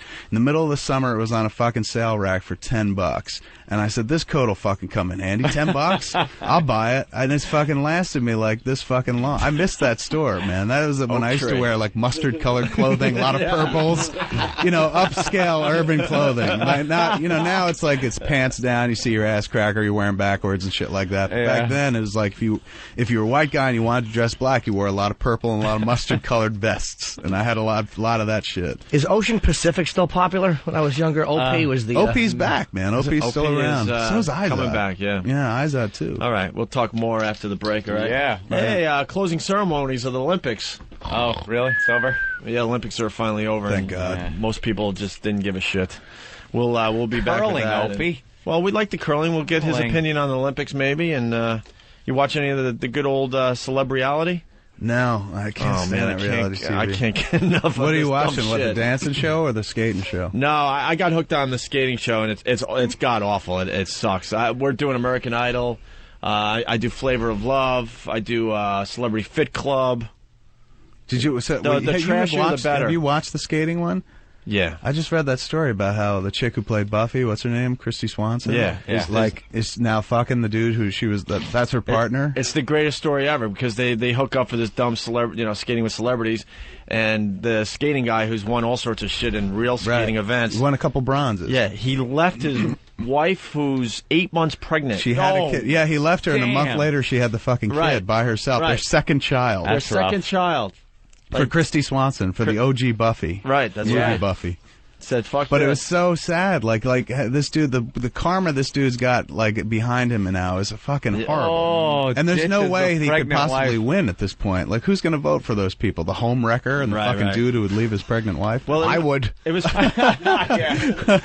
awful. Jimmy would. The show was fun to watch because Bruce Jenner was so god awful on skates. We Right. said we joked he looked like Frankenstein or Herman Munster or something. Looks like he's had some work done, right? Like Oh, yeah. facial Oh, work. yeah. Something's going on there because his nose got small. He's got a white Michael Jackson. Yeah, thing he's going all on. pulled back, skin on his face. And the greatest show ever, and it's getting huge ratings, is Flavor of Love. What is that? It's Flavor Flav in a mansion. Oh, that's the Flavor Trying show? to find his latest chick. Right. And they're all vying for his attention, and they're all just ghetto chicks from the projects. It's hilarious. And they bring him into a mansion, and and he votes girls off every week, and he's having sex with some of them, and it's so trashy. It's great, phenomenal. It's amazing the celebriality that they're just able to revive these people's careers out of nowhere for limited time, but just take them from whatever they're doing, working at a gas station, and here you're back on TV. Yeah. You're popular. You're signing autographs. All right, we're through with you. Goodbye.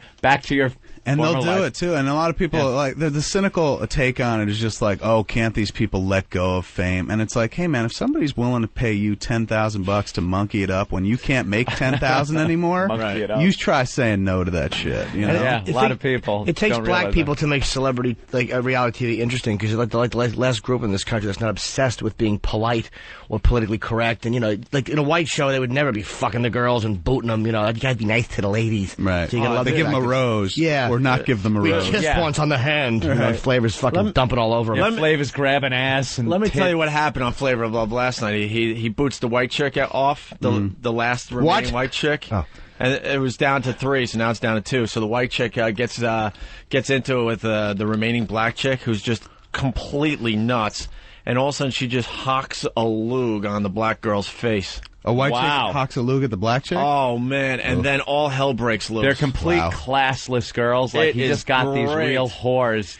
No, but we're still in a political climate in this country where if it went the other way, if the black chick hooked a lube at, they wouldn't show that. They wouldn't show it, but also you'd get away with it. But to do the white chick hocking a Louis, and then the black chick, her nails came out, and she grabbed her by the back of the head and just shoves her into the camera. I thought I was watching wrestling all of a sudden. No, but for a white girl to spit on a black girl, for them to show it is amazing because normally they would never show that in a million years. Yeah. You know what? I completely missed the point. You're right. They would never show. Normally they don't show. So hats off to them No. for actually going against the grain and being like, look, this is fucked up. Check it out. You know what? It's worth playing. I got the audio. Well, now that before we go to break, that was the last white chick. So now I guess the Midwest can watch in a little bit of comfort. A collective sigh of relief from Pennsylvania to Utah.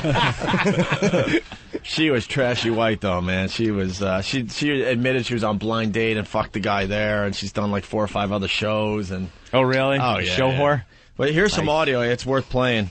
I guess this is right when she got kicked off the show last night. Pumpkin, come back. Wait. Hold on. You just disrespected me. First of all, I did not disrespect you, love. Yes, you did. Oh, no, you disrespected me by holding information from me. If you would have asked, I would have told you. Everybody else in the house knew. Why do I have to ask? So why everybody knows except me? You're in my house. I am not here for reality TV. Fair to me, this is the aspiring actress standing right in front of you. Were you trying to address me? I just said you're the aspiring actress. I haven't did any TV shows, and I have not been playing with his heart, and he knows that. That's why I'm standing up here, and you're getting ready to get the boot. Pumpkin is eliminated. Bitch tries to call me out. She's telling Flav that I'm an aspiring actress, which I am, but I've been real with Flav the whole time. You know That's what? why. You know what? You are That's just why. as ugly on the outside as you are on the inside. Hoops, I wish you the best of luck, baby. Thank you if very you want a real much. girl, pick Hoops, because she's the real girl, okay? Bye, Pumpkin. Your opinion doesn't count. You're getting the door right now. All right, so now they're going at it, right? I like the boo. Oh, They play that build low, the tension with that ominous music. little Of music. course. So now they continue here. At least I didn't gain 20 pounds being on the show, you fat ass transvestite looking I bitch. look better than you making No, an you exit don't. right now. Yes, the hell She's I a did. fake bitch play. Bye, Pumpkin. Bye, Pumpkin. New York and Pumpkin, they started going back and forth. It was crazy. At least I don't look like a pumpkin. Give me a hug. Bitch, you look like a man, and you need that facelift and get rid of the crow's feet with that. I don't even pay no attention. I'm not. You're bigger. Okay? I'm not. Okay, I love you. You too. Get her out of here. All right, so Girls and guys fighting tactic is so different. Chicks are just you got crow's feet. Your ass is fat. Could you see me and Jimmy They just attack going your at self-esteem. Oh, Jimmy, you're so fat. Your I know. ass Look at my and- man tits. I'd agree with you. It's worse though because if you fucking haul off and hit a dude in the eye, that eye will heal and shit. But when you tell a chick that she's fat, that will haunt her forever. She's got wrinkles. Yeah. She'll be in the mirror every day looking at the side of her eyes. What do you remember buying more, cream. the people that have taken a swing at you, or the people who have said shit that just lives in the back of Mentally, your yeah, head? yeah. It's True. a really heinous Girls kind of are fucking vicious fighting. like that, man. Do you hear the spit? Did we get to the Here it spit? is No. right here. So Gotta hear it. this is just like The Bachelor. It's the same show. Actually, I can talk to Do it! Slap me, bitch. And what? There's the spit. Oh, and you hear things go fucking shocked silence. And who you put your hands on me? Did you see that bitch spit in my bitch, I would take you out because I'm staying in the house and you're eliminated. You're gonna spit in my hair. What? She spit in my face. I don't play that. Now you gotta go for real. That was I just want to go home. That's up. I don't like nobody spitting in my face.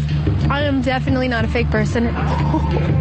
The girl I spit on, he's clearly so fake. Like, he's trying to, like, make an excuse. I can't even talk. I can't even breathe. Go home and watch the video of this, by the way, because then they slow it down. It is one of the funniest And 10 you see the seconds spit you'll flying. see on TV. Yeah. I love this girl. Why are people so fixated with this? Huh? Like why I'm embarrassed are we to tell so- people I love this type of shit. Yeah, but this is at least real. This is the way people interact. It's not fucking Who Wants to Marry a Millionaire with an underwear model convincing chicks to fuck him in a mansion. Right. This is great. This is an ex-fucking like junkie, which is what Flavor This is what happened if you had real people vying for money. Yes. Yeah. And who knows how much money Flavor Flav even still has at this point? It's worth $300. It doesn't matter. You know it is in his house Most that of they're these, in. yeah, most of these bitches are so stupid they really think it's his mansion. It's Right. not a mansion that they're just renting for the show. Right. They have no idea because they keep referring to how afterwards it's gonna be me and Flav in this mansion. It's like Flavor Flav, he's lucky to have a house half that size. We're really one step away from just like Escape from New York, where they just fucking wall up the city, throw a pile of money in it, and watch people kill each other for the fucking money. We really we some people talk about the ancient Rome and the Colosseum. Same thing, man. And oh my God, that's horrible. This is just a different way of presenting it. The same thing. It's the same emotion. Mm-hmm. It's the same rush you get watching confrontation and violence and stuff. Same fucking thing. Stephen King is such a genius because he saw this in The Running Man. yeah. Which was what was that like under the Richard Bachman books? Was like the early '80s. What was my name in that one? Oh, I can't Come on, remember. Kev. Wasn't it Ben something or what was it? It was Ben Richards. Hi, I'm Ben Richards. This is my... Richard Dawson was the announcer. We love the names they give Arnold in all these movies. Yeah. Hi, Peter Matthews. How are you? Yeah, right? You're fucking... Just don't even try. We have there's a movie like Total Recall was on TV last night. What was his name in Total Recall? There's another one, yeah. But the villain's name was Cohagen. Cohagen. Which, that sounds more like Schwarzenegger's name in the movie. But like he had a very plain, like Dick Scott kind of name. Oh, what was his name in that? No one knows? Come on, fan. We'll look it up. Someone IMDb. Or go to the instant feedback. Someone's got it immediately, I'm sure. We have one more clip here from Flavor of Love. Nah. Wait, because she got my chin. I'm getting disrespected in the worst way. You know what I mean? The bitch, she spit in my hair, and a little tiny bit got on my face. So I'm gonna whoop that bitch's ass, and I mean it. And that bitch breath stinks too. I smell all in my hair. Check this out. Listen. Oh my goodness. Listen. You smell that? Her breath smelled like straight up. It smelled like a toilet full of nasty ass. Okay. It's so stupid. It's great. Because you know the chick probably had, that dry, awful sour mouth you get when you're arguing? That, boy. That pasty, awful, tacky, sour ball sweat in your mouth? Doug Quaid, by the way. Doug Quaid. Or Doug Hauser was also his name in that. Doug Quaid. There you go, the Flavor of Love. I'm Doug Quaid. Getting huge ratings, that show. Doug is not a movie name. It's not his. She was mad. She was mad she got it in her hair, and she's like, but she was very quick to say, only a little got on my face. Right. Like as if that made it, She didn't get me. She can leave it a little more dignity. Right, exactly. And this chick knew how to lug, man. This thing was solid. That is maybe the ultimate indignity, man. Yeah. Spitting on, short of fucking getting them on the ground and pissing in their mouth. Spitting on them is pretty bad. Jimmy loves that. Is that your move, sir? Golden shower? Oh, your who fight hasn't move? enjoyed one? Not even a fight move, that's the love move? No, that's before you hand over the cash. No. That's the grand finale. I've seen some spit scenes in movies that have looked completely disgusting. There's one in Dune. Remember in Dune where the dude's like the fat dude who flies around in the suit? A little spittle just in your face. Harkin. Yeah, Harkin. Just and he fucking horrid. spits. Best spit scene ever. Clockwork Orange, when they want to hold him down and Mr. Deltoid spits a fucking white line of spit across his lip. It's one man spitting in the face of another man, and it's like one of those real mouthful of liquid spit. It is so disgusting to have to sit there or stand there and watch real spit on your lip and how they do it. In high school, we used to do this thing called gleeking, where you take a bunch of spit on your finger and flick it. Oh, right, yeah. You could really get that would really bum me out. But that was, for some reason, that was more acceptable than just flat out being like, from fingertip removes half the germs or something like that, and then the flight removes the other. And you also couldn't spit into a cup and then drink it. Right. Yet the spit is, but it's your own spit that is in your mouth. But once it goes back in, you're like, and swallow it. Yeah. There you go. Why can't you remove it from your mouth and then take it back in? You ever do a wet willy where you put your fingers in your mouth and jam them in somebody's ear? Yeah. That was the greatest when my friend Bill D'Angelo would drive his dumb truck, and I'd sit behind him and spit in my fingers and jam one in each fat ear, and it was the greatest thing I was I've in ever a done. tent once, and my friend was outside, and it was a little cold. I invited him in and did just that, Jimmy. Yeah. Let's go to Mark. I haven't seen him in years. I wish he'd come by the house. Mark wet willy with two hands on your shoulders. Hey, Hey, Mark, what's up, buddy? Hey, good morning, fellas. The only reason that they showed a white chick spitting on a black chick was that you and I are the only two idiots that watch that show. Actually, the ratings for that show are crazy. I can't believe I'm discussing this with Kevin Smith. Is it VH1?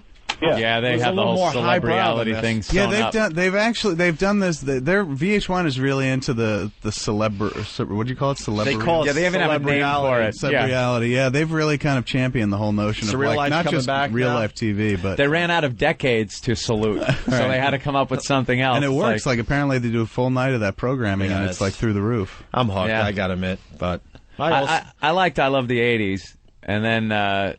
They did like the 70s, which they didn't have as much info for. The 80s was just videotaped and a bunch of stuff. They went to the 70s, and they showed the Pet Rock 90s. For a half hour. I was at me. We saw you guys did 90s. Yeah. Saw that, but the early 90s. To be nostalgic about a decade that just ended a few years. Yeah, ago. the early 90s was cool because it was kind of like the late 80s and stuff, and even the mid 90s and stuff. But then the late 90s was like, Wasn't that last week? Exactly. Like, that just happened. And you can't do I love the 60s. What do you know? Oh, look, she got into the school despite the protest. Sick 'em. Can we go take leaks, please? Pretty much the only video they have. It's either that or hand over a bucket. Yes. All right, more with Kevin Smith in just a bit.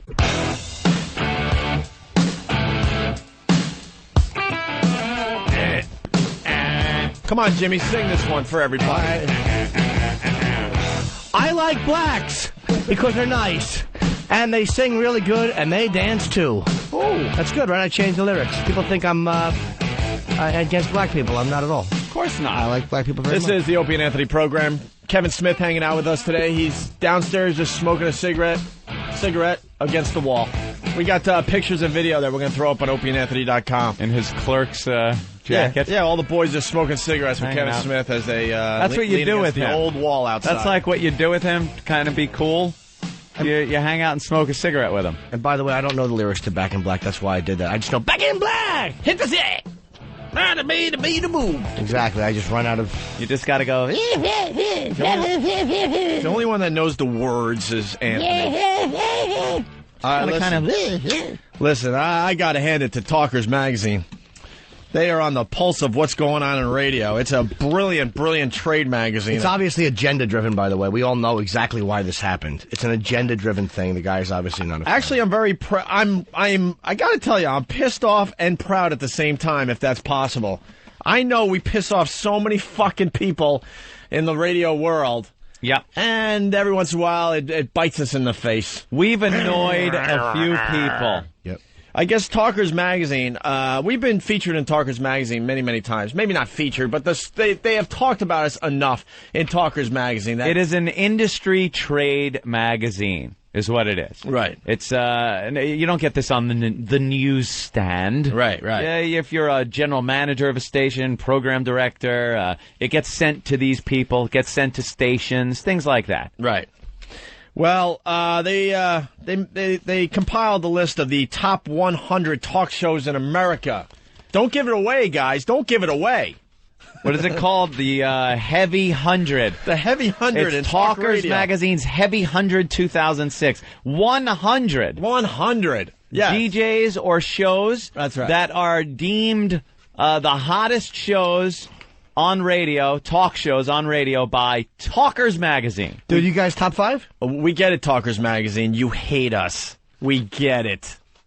Fucking assholes. We get it. All right, well, you don't like the Opie and Anthony. I'd like to find out who compiled this. I really would like to find out. Let's give the fine folks the top 10, because we must be in the top 10, right, Top guys? 10, right, guys? I think top 5. Number 1 is Howard Stern, because everyone knows he's the I thought we were greatest. going to go from 10 to... No mystery. right. This is what we do. We don't You want know the something? mystery. I thought we were going to have a little mystery. No mystery. We know what the mystery is, okay? The mystery is, where does Opie and Anthony place? That's the mystery. That's why mystery. I started with number 1. All right. Attaboy, Ope. Number 1 is Howard Stern, because, hey, he's the greatest. I'll say. Of course.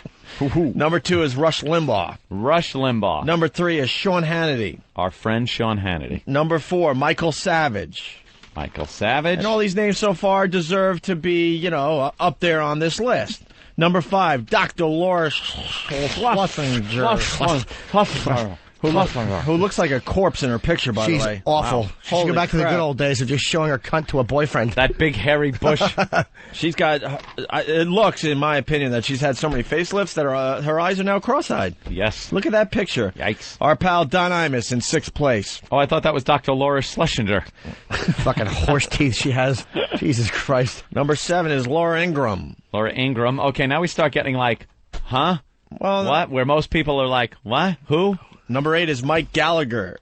Mike Gallagher. I've heard of him. Number 9 is a guy that I will spit in his face when I see him. I have never forgotten. Neil Bortz was one of the guys that had to be on TV when we fucked up and had to tell the whole country how awful we were. Who the fuck is Neil Bortz? Even though Never this heard of fucking guy has never heard one of our shows. Who is Neil Bortz? Never heard of him, sir? Never heard of him, sir. Who is Neil Bortz? I've heard of him, sir. Number 10 is Randy Rhoads from Air America. Uh-huh. Opie, who is Neil Bortz? He's a guy. I don't know. that talks. How are you number 9 when there's an R, a T, and a Z in your last name, and no one has still heard of you? He's got 3.75 million weekly listeners, Jimmy. I don't care if he has 1 billion and all of Africa. No one knows who Neil Bortz is. Then you got Randy Rhoads in 10th place. So, guys, we didn't make the top 10. Oh, we weren't in the top 10. I can understand that in a way. Damn. Okay? Well, it's opinion-driven, Anthony. And we were out of circulation for 2 years. But this is for 2005. We were on the air the entire year. Wait. 2006. Huh? Oh, for 2005. For right. 2005. Yeah, right. yeah. So we were on the air. We were on the air the entire year, so we have no real excuses why we wouldn't make the top 10. All right. Well, let's see if we're in the top 20 at maybe least. Maybe top 20. I'm sure we are. Number 11 is Bill O'Reilly. Uh-huh. Number 12 is Mandouche. Mm-hmm. The fastest growing FM morning drive talk personality in the nation. Emerging superstar. What kind of agenda driven? The guy's been in radio forever. Right. They're making him sound like the new kid in town. No. And he's really not picking up many stations. Howard Stern leaves regular radio. Mancow couldn't get any of those stations. So, Yikes. So I wouldn't call him the fastest growing. If he was that great, he would have picked up a lot of stations when Howard left. I think we sound a little like sour grapes. Well, number 13 is Ed Schultz. Who the fuck is Ed Schultz? It's Ed Schultz. He's the most listened to progressive talk host in America, Jimmy. Who are you? He drew the Peanuts character. For the record, I'm going to say I hope Ed Schultz gets prostate cancer. Oh, Jesus. All right, then you got in 14th place Glenn Beck. Glenn Beck. He's a rising star with an edgy approach to issues, talk radio. And he sure has a memorable name, The Glenn Beck Show. Yes. All right, look, we got to be in the top 20. We got to be. Let's relax. Next page. If we make the top 20, it's okay. We got to be here. Jim Bohannon. Bohannon. Sounds like banana, I guess. America's most experienced late-night talk show host, moderate generalist radio pro. Mm-hmm. Then you got in 16th place Alan Colmes. Alan Colmes. He stinks on ice. Alan Colmes beat us out wherever we are on this list? Alan Colmes beat us out. Well, it's got to be close now. We got to be here soon because Alan Colmes, then we got to be like, what, next? You got to think we're in our league now. I mean, Alan Colmes, come on. Here we go. All right. 17th place is Jim Rome. 18th place is Al Franken from Air America.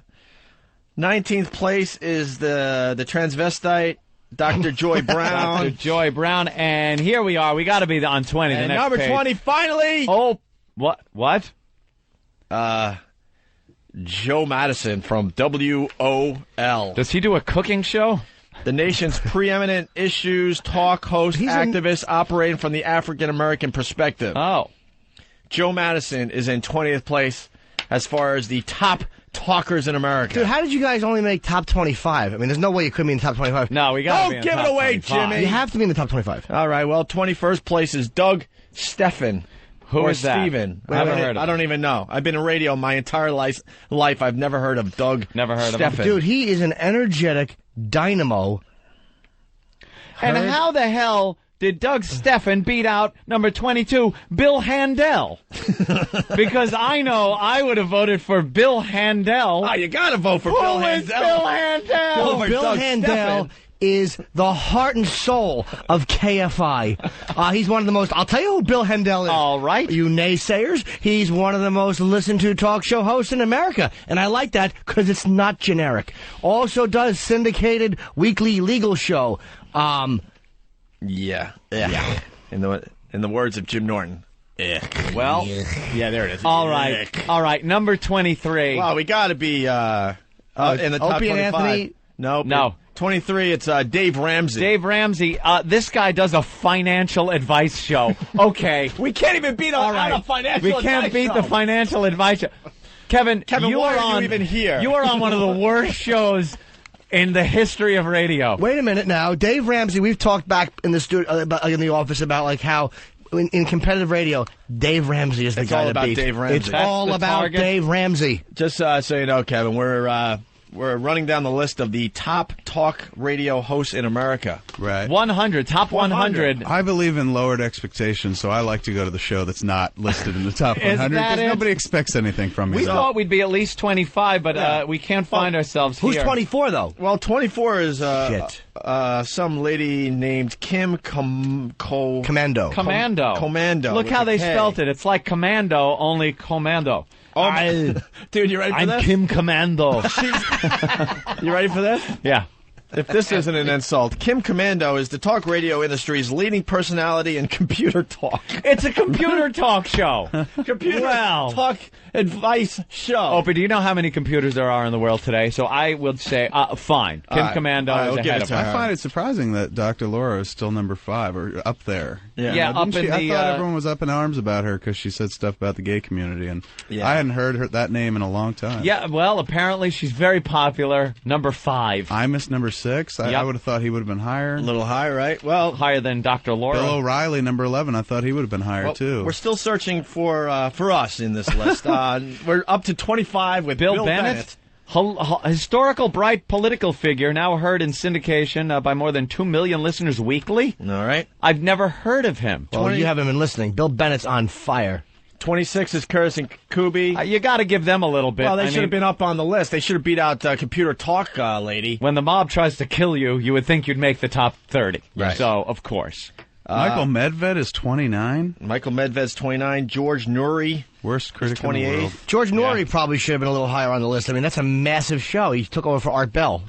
Michael Medved's a movie critic? Yeah. A movie critic. After Siskel and Ebert used to do a show called At the Movies. Yeah. Before it became, then they went off and started their own show called Siskel and Ebert. And when they left, Michael Medved and who was the other jackass who took over? It was Michael Medved and God, I forget the other dude's name. But he was one of them. Did they have a thing? Because, of course, the thumbs up was a huge thing. Thumbs up, I believe they also used. They used it, too? What, until unoriginal ripoffs. I know. Until at least when Siskel and Ebert started their show, I think they might have cornered the market. Couldn't you give it like 2 okie dokies where you make the circle with Michael your Medved fingers? probably would have given it 2 crosses up because he's pretty hardcore Christian. Is he? Yeah, he's one of those cats that like talks about how your movie is morally repugnant. Oh, so he loved Dogma, I'm sure. Yeah, he was right up his alley. They used to rate some of these movies on the Christian. I was going out with a girl, and there was like a Christian. At the time, it was like a pamphlet that the church gave out, and it was listed in one of these Christian newspapers. And they had a rating system for movies where it was family-oriented, and the last thing was condemned. Right. It was actually rated condemned. Right. And those were always the movies we went to see. We told the parents that we were going to go see one. Alan Rankin is 18. 18. Well, we're up to 30 though, because we got to be in the top. Here you go. We got to be in the top 40. Yeah, of course you're top 30. Top 2 faces, the 2 guys, John and Ken. Wait, that isn't us. What? John and Ken from KFI.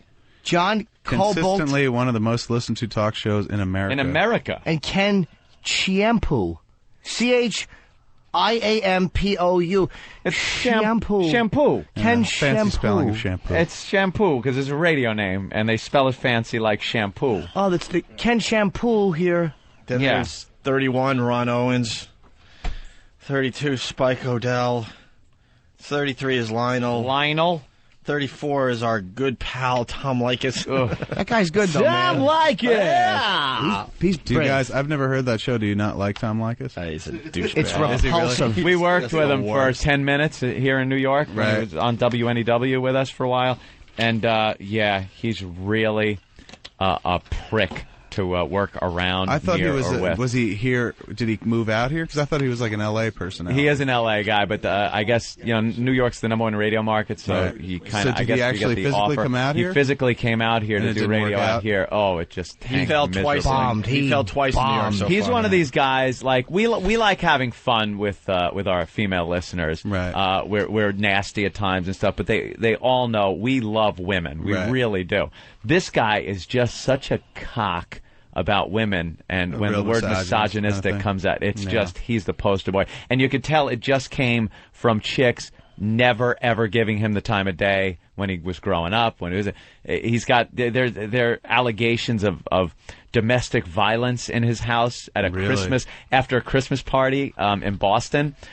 He apparently went home, And it's alleged that he got into a fight with This his made the wife newspaper, by at the way. at his house, and threw her into the fireplace. As I'm it was Tom reported. Leykis. Yeah, right. Yeah, one of those guys. And we just pictured like, you know, ding, ding, ding, ding, ding, ding, ding, ding, ding, with a fight going, and the tree blinking nicely, Right. and then him just flinging her into the nice Yule log in the fireplace. Unbelievable. So, when you've just a reached a prick. position where some people know who you are, I think nobody should ever be causing violence to anybody else. No. Nobody should ever be causing violence. Man on woman violence, particularly, is a Right. no-no. But when you've reached some level of like, hey, people know your name, Know you, yeah. you cannot even think about hitting a woman Your anymore. days are done. You can't even doing like that. sit there going, if I had any balls, I'd fucking smack her in the face. You can't think about it. No. To do that, it's just career No. suicide. Well, Yet you can still be what number? Hey, Dr. Ian Smith, how are you, sir? There he is. Number 34. Well, the list goes on and on and on and on and on and course on and it on. I does. guess we can pick up the list a little later. Yes. We're up to 34, and your pals Opie and Anthony are. We'll see if we're still in the not top mentioned. 50. I think you're right around here. All right, We gotta We'll be, get right? back to the list in a sec. Dr. Ian Smith, that's Kevin Smith, Hi, how are you? Hey, Kevin, how are you? Good to meet you, Good to sir. see you. and we got Gunnar Nelson on the phone here. Gunman. Gunnar, Yo. what's up, man? Sorry to make you wait there. We were waiting for Ian Smith to show up. Oh, that's okay. That's okay. No problem. All right, That's my man. And of course, we're talking about Celebrity Fit Club. Yes. Dr. Ian Smith is one of the panelists that actually gets to weigh them every week on the show. A lot of fun, the weighing. That's right. Yes, we get to Absolutely. enjoy Dr. Ian's teeth every week. Gunner, don't start. You do have some wonderful choppers on you there. He does, doesn't he? Yeah, Floss? You do a lot of the I flossing? floss, and I don't eat Quite sweets. breathtaking. You look like a handsome Chris Rock. Everyone says that. Has he heard that? And Chris Rock weighs about 10 pounds. Well, you look like a Fuller. Like Now more, you sound like good, a I like handsome it. Chris Rock. You put a little Chris Rock in that delivery right there. Yeah, we heard that coming out. So, and then Gunnar Nelson, if you were watching Celebrity Fit Club, took over for Jeff Conway, who had major problems there and went into rehab. Yeah, he was really fucked up. Nothing against on the you, show. Gunnar, but I was very bummed when they said goodbye to Jeff Conway because I thought it made great TV because he was such a mess on the show. Oh, yeah. There's great TV, and then there's just kind of just dangerous to everybody around him. And it was pretty bad. But, it was just the Benadryl. That's Yeah, all it but was. you aren't Please. quite as messed up, like, physically either. Yeah, that's what I was getting at. So they get rid of Jeff Conway and all right, they gotta introduce a new fatty. And all of a sudden Gunnar Nelson walks out and he's like, I only got a 5-pack, I want a 6-pack. I think I need to lose 2 pounds. All right, join the rest of the world there, Gunnar. Now, guys, I was actually just coming up doing a radio show for Lifetime for a year, and you know what the hours are like, and all that stuff, doing a morning show, and I just had kind of let myself go, and I don't know, I was supposed to represent the millions of Americans that were not looking like they looked in high school, and I was carrying around an extra 15 pounds. I wound up losing 30 pounds. You lost 30 pounds on the show? Well, I got to be honest with you, Gunner. Let me just say something here. When they said that Gunnar Nelson was coming, and I said, okay, fine. Let me see a picture of him. And they showed me a picture. I was like, no. Yeah, like why? Like, I was like, no, I can't do this. I mean, my credibility to the viewers are going to be like, reject him. And then, after talking to Gunnar and saying, okay, fine, you'll represent people who only have maybe 10 or 5 pounds who can't lose it because they say, I can't lose the last 5 pounds, Dr. Ian. And I said, and then Gunnar was like crazy. Like, the man is crazy. He was like, he followed the diet to the T. Like, I was getting scared because he kept losing weight every time. And I was like, oh my goodness. So to his credit, he's the hardest working guy. It got kind of funny because, he obviously lost the weight he needed to lose, and then he wanted to lose more. And I'm like, yeah, you go, man. Just turn anorexic in front of our eyes, please. Get an eating disorder, please. Right. Celebrity Fit Club sponsors anorexia. And then they have to do like these things, what was it? Fit camp, I guess it's called, right? And Gunnar Nelson's just kicking everyone's ass because he's like 165 pounds or whatever, 160 pounds. It's in shape. And you got a couple that were over 300, and everyone else hasn't, ran in years. Yeah, and he's just killing everybody, and everyone else is pissed off at him. Yeah, but you know what? I got to tell you, the fit camps, you guys don't see the full fit camp of what happens. And sometimes on the sideline, you get pissed off because these are celebrities and they get pampered and stuff like that. But if you sign up on a show to get in shape, then you need to work out. I mean, that's what it's all part of. And, some friction about, whether the workouts were too hard and blah, blah, blah. Too hard. Nonsense. And it was nothing. It was nothing. They were doing like 15-minute like drills like before the challenge. I'm like, you guys relax. I mean, I don't want to do this. Where's craft services? Well, you had a whole bunch of people that were running the spectrum as far as their attitudes and what they were really there for. I mean, Kelly LeBrock was awesome. I mean, truly awesome and driven and stuff. And then you had, people on the other end of the spectrum, which were like, you wondered why they were even there in the first place, seriously. And it was every single week. I know why they were there. They just wanted FaceTime. They wanted exposure. Did you say Kelly LeBrock? I was shocked at how Kelly LeBrock had let herself go. Weird Science, Kelly LeBrock? Yeah, dude. Really? Probably one of the hottest. She was still hot when she was fat. She was still hot. I went on the radio and said, no. Definitely. I said no. yes. You know why? Because maybe if she was walking down the street and you saw her and went, wow, okay, for a chubby girl, that she's pretty hot. She was iconic as the hot chick of the 80s when she comes out of that bathroom door in the bikini briefs and the little half shirt.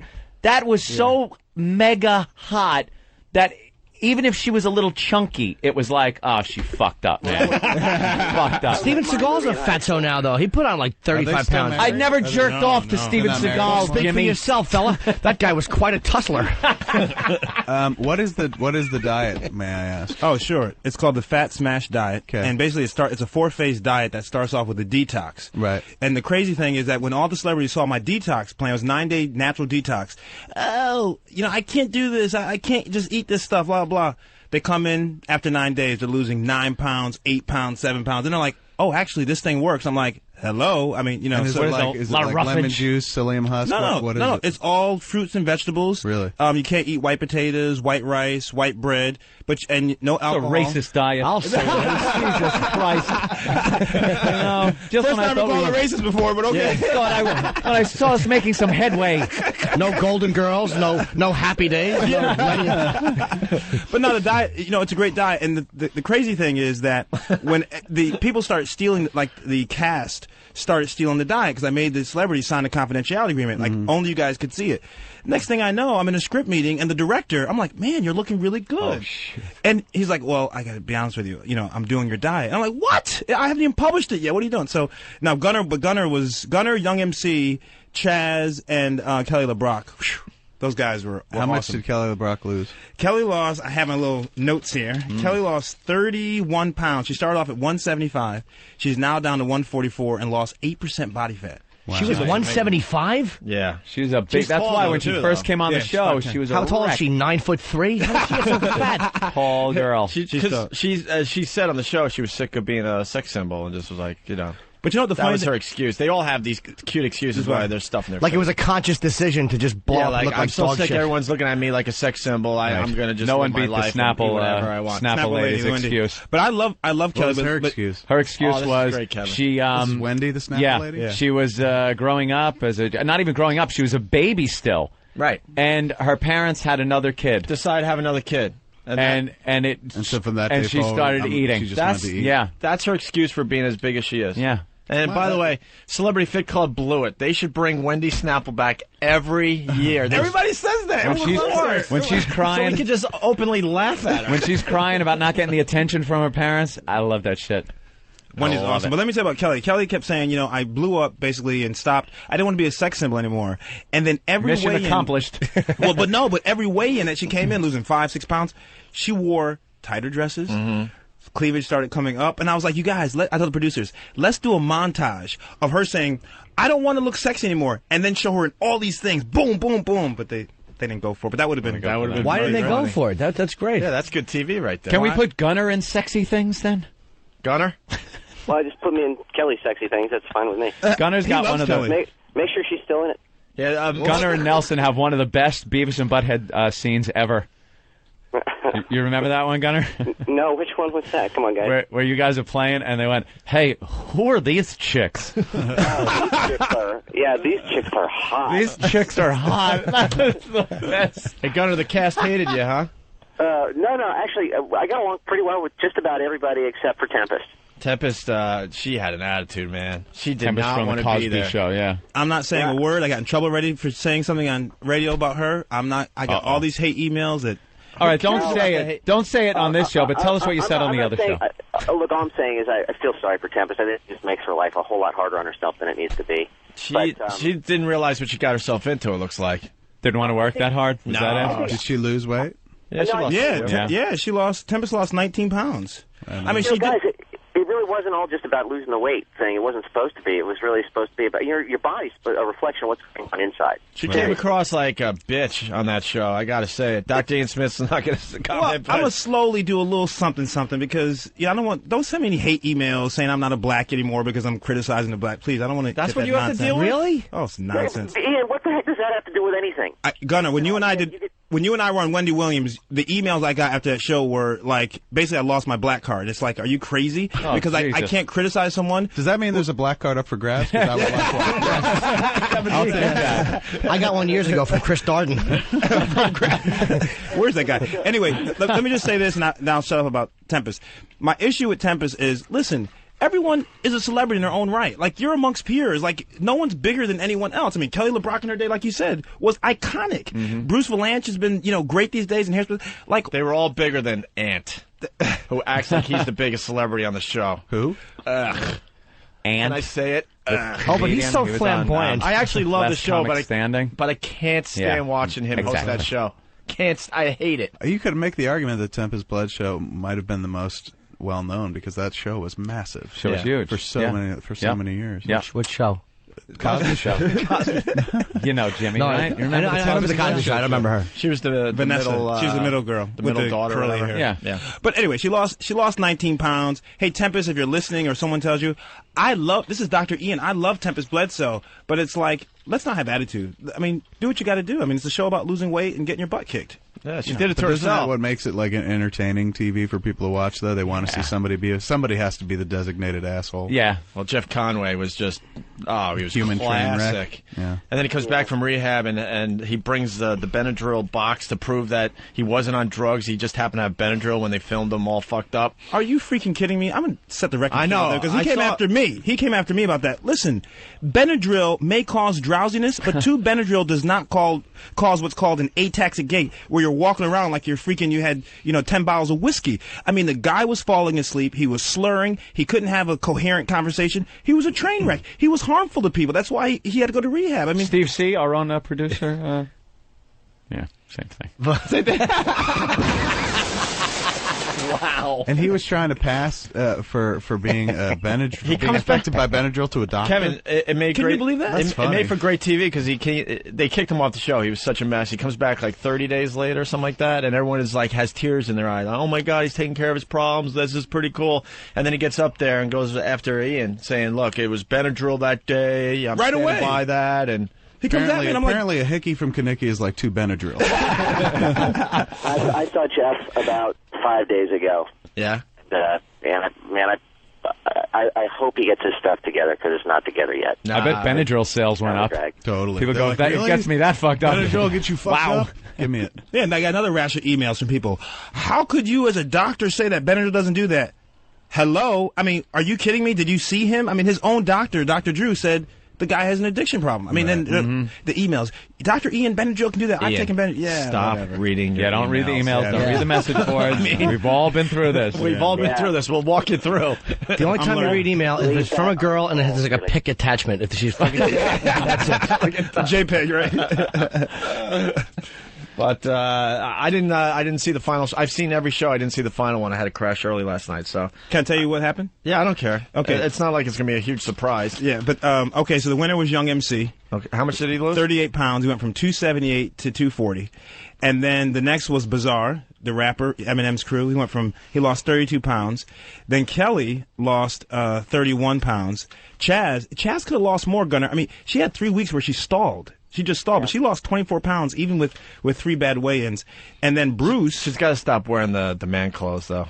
Who's I know Chastity Bono? She's great. She's okay. seems really nice, has a great personality, but the men clothes, I understand it's her lifestyle, but man, Lifestyle, dude, yeah. soften up a little bit, please.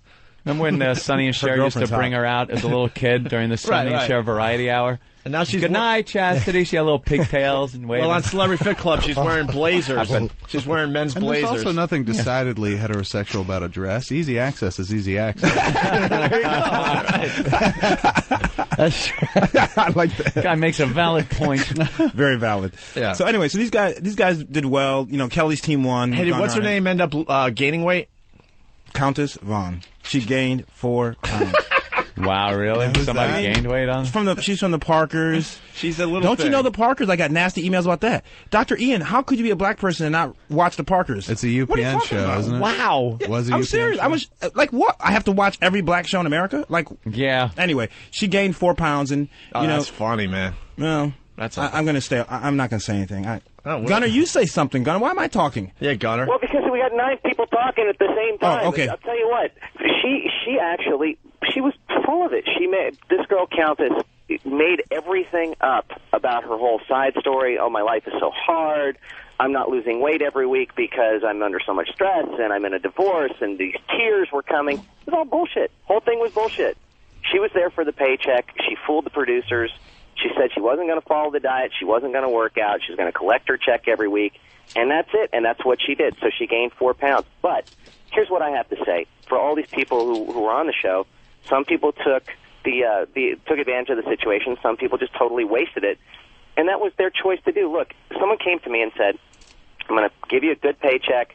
I'm going to give you all the support, a nutritionist, a drill instructor, a really hot psychiatrist, and a fixed amount of time to get your life together. Who wouldn't take someone up on that? Yeah. Some people, funny enough, didn't. And Countess was one of those people. I couldn't understand it. See, that's why Gunner's a soldier. That's why he was the best, because he and Kelly were the best. And got young because they were very serious. Like, they wanted to leave the show after, it was only 100 days.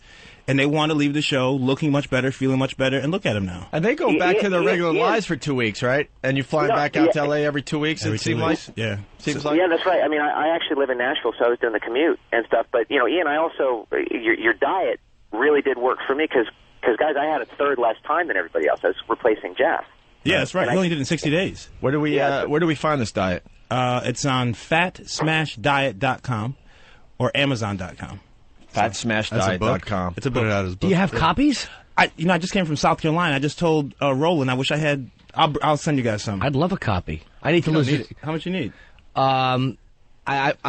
He's lost a lot of weight, actually. I want to lose probably 15 pounds. That's it?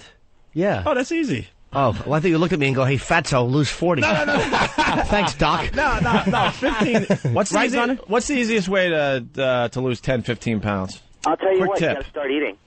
Yes. You got to start eat eating. a bunch of meals a day, right? Small meals, multiple meals, like 4 or 5. Seriously, like people think starvation helps. Starvation just slows your metabolism down. You just end up gaining weight. So It's completely counterintuitive. When he told me, "Hey, look, you got to turn up the wick," what I was doing, I was working on the show and working on music. And at the end of the day, I went, "Wow, I'm really hungry," and I would gorge on one meal and then go to sleep on that.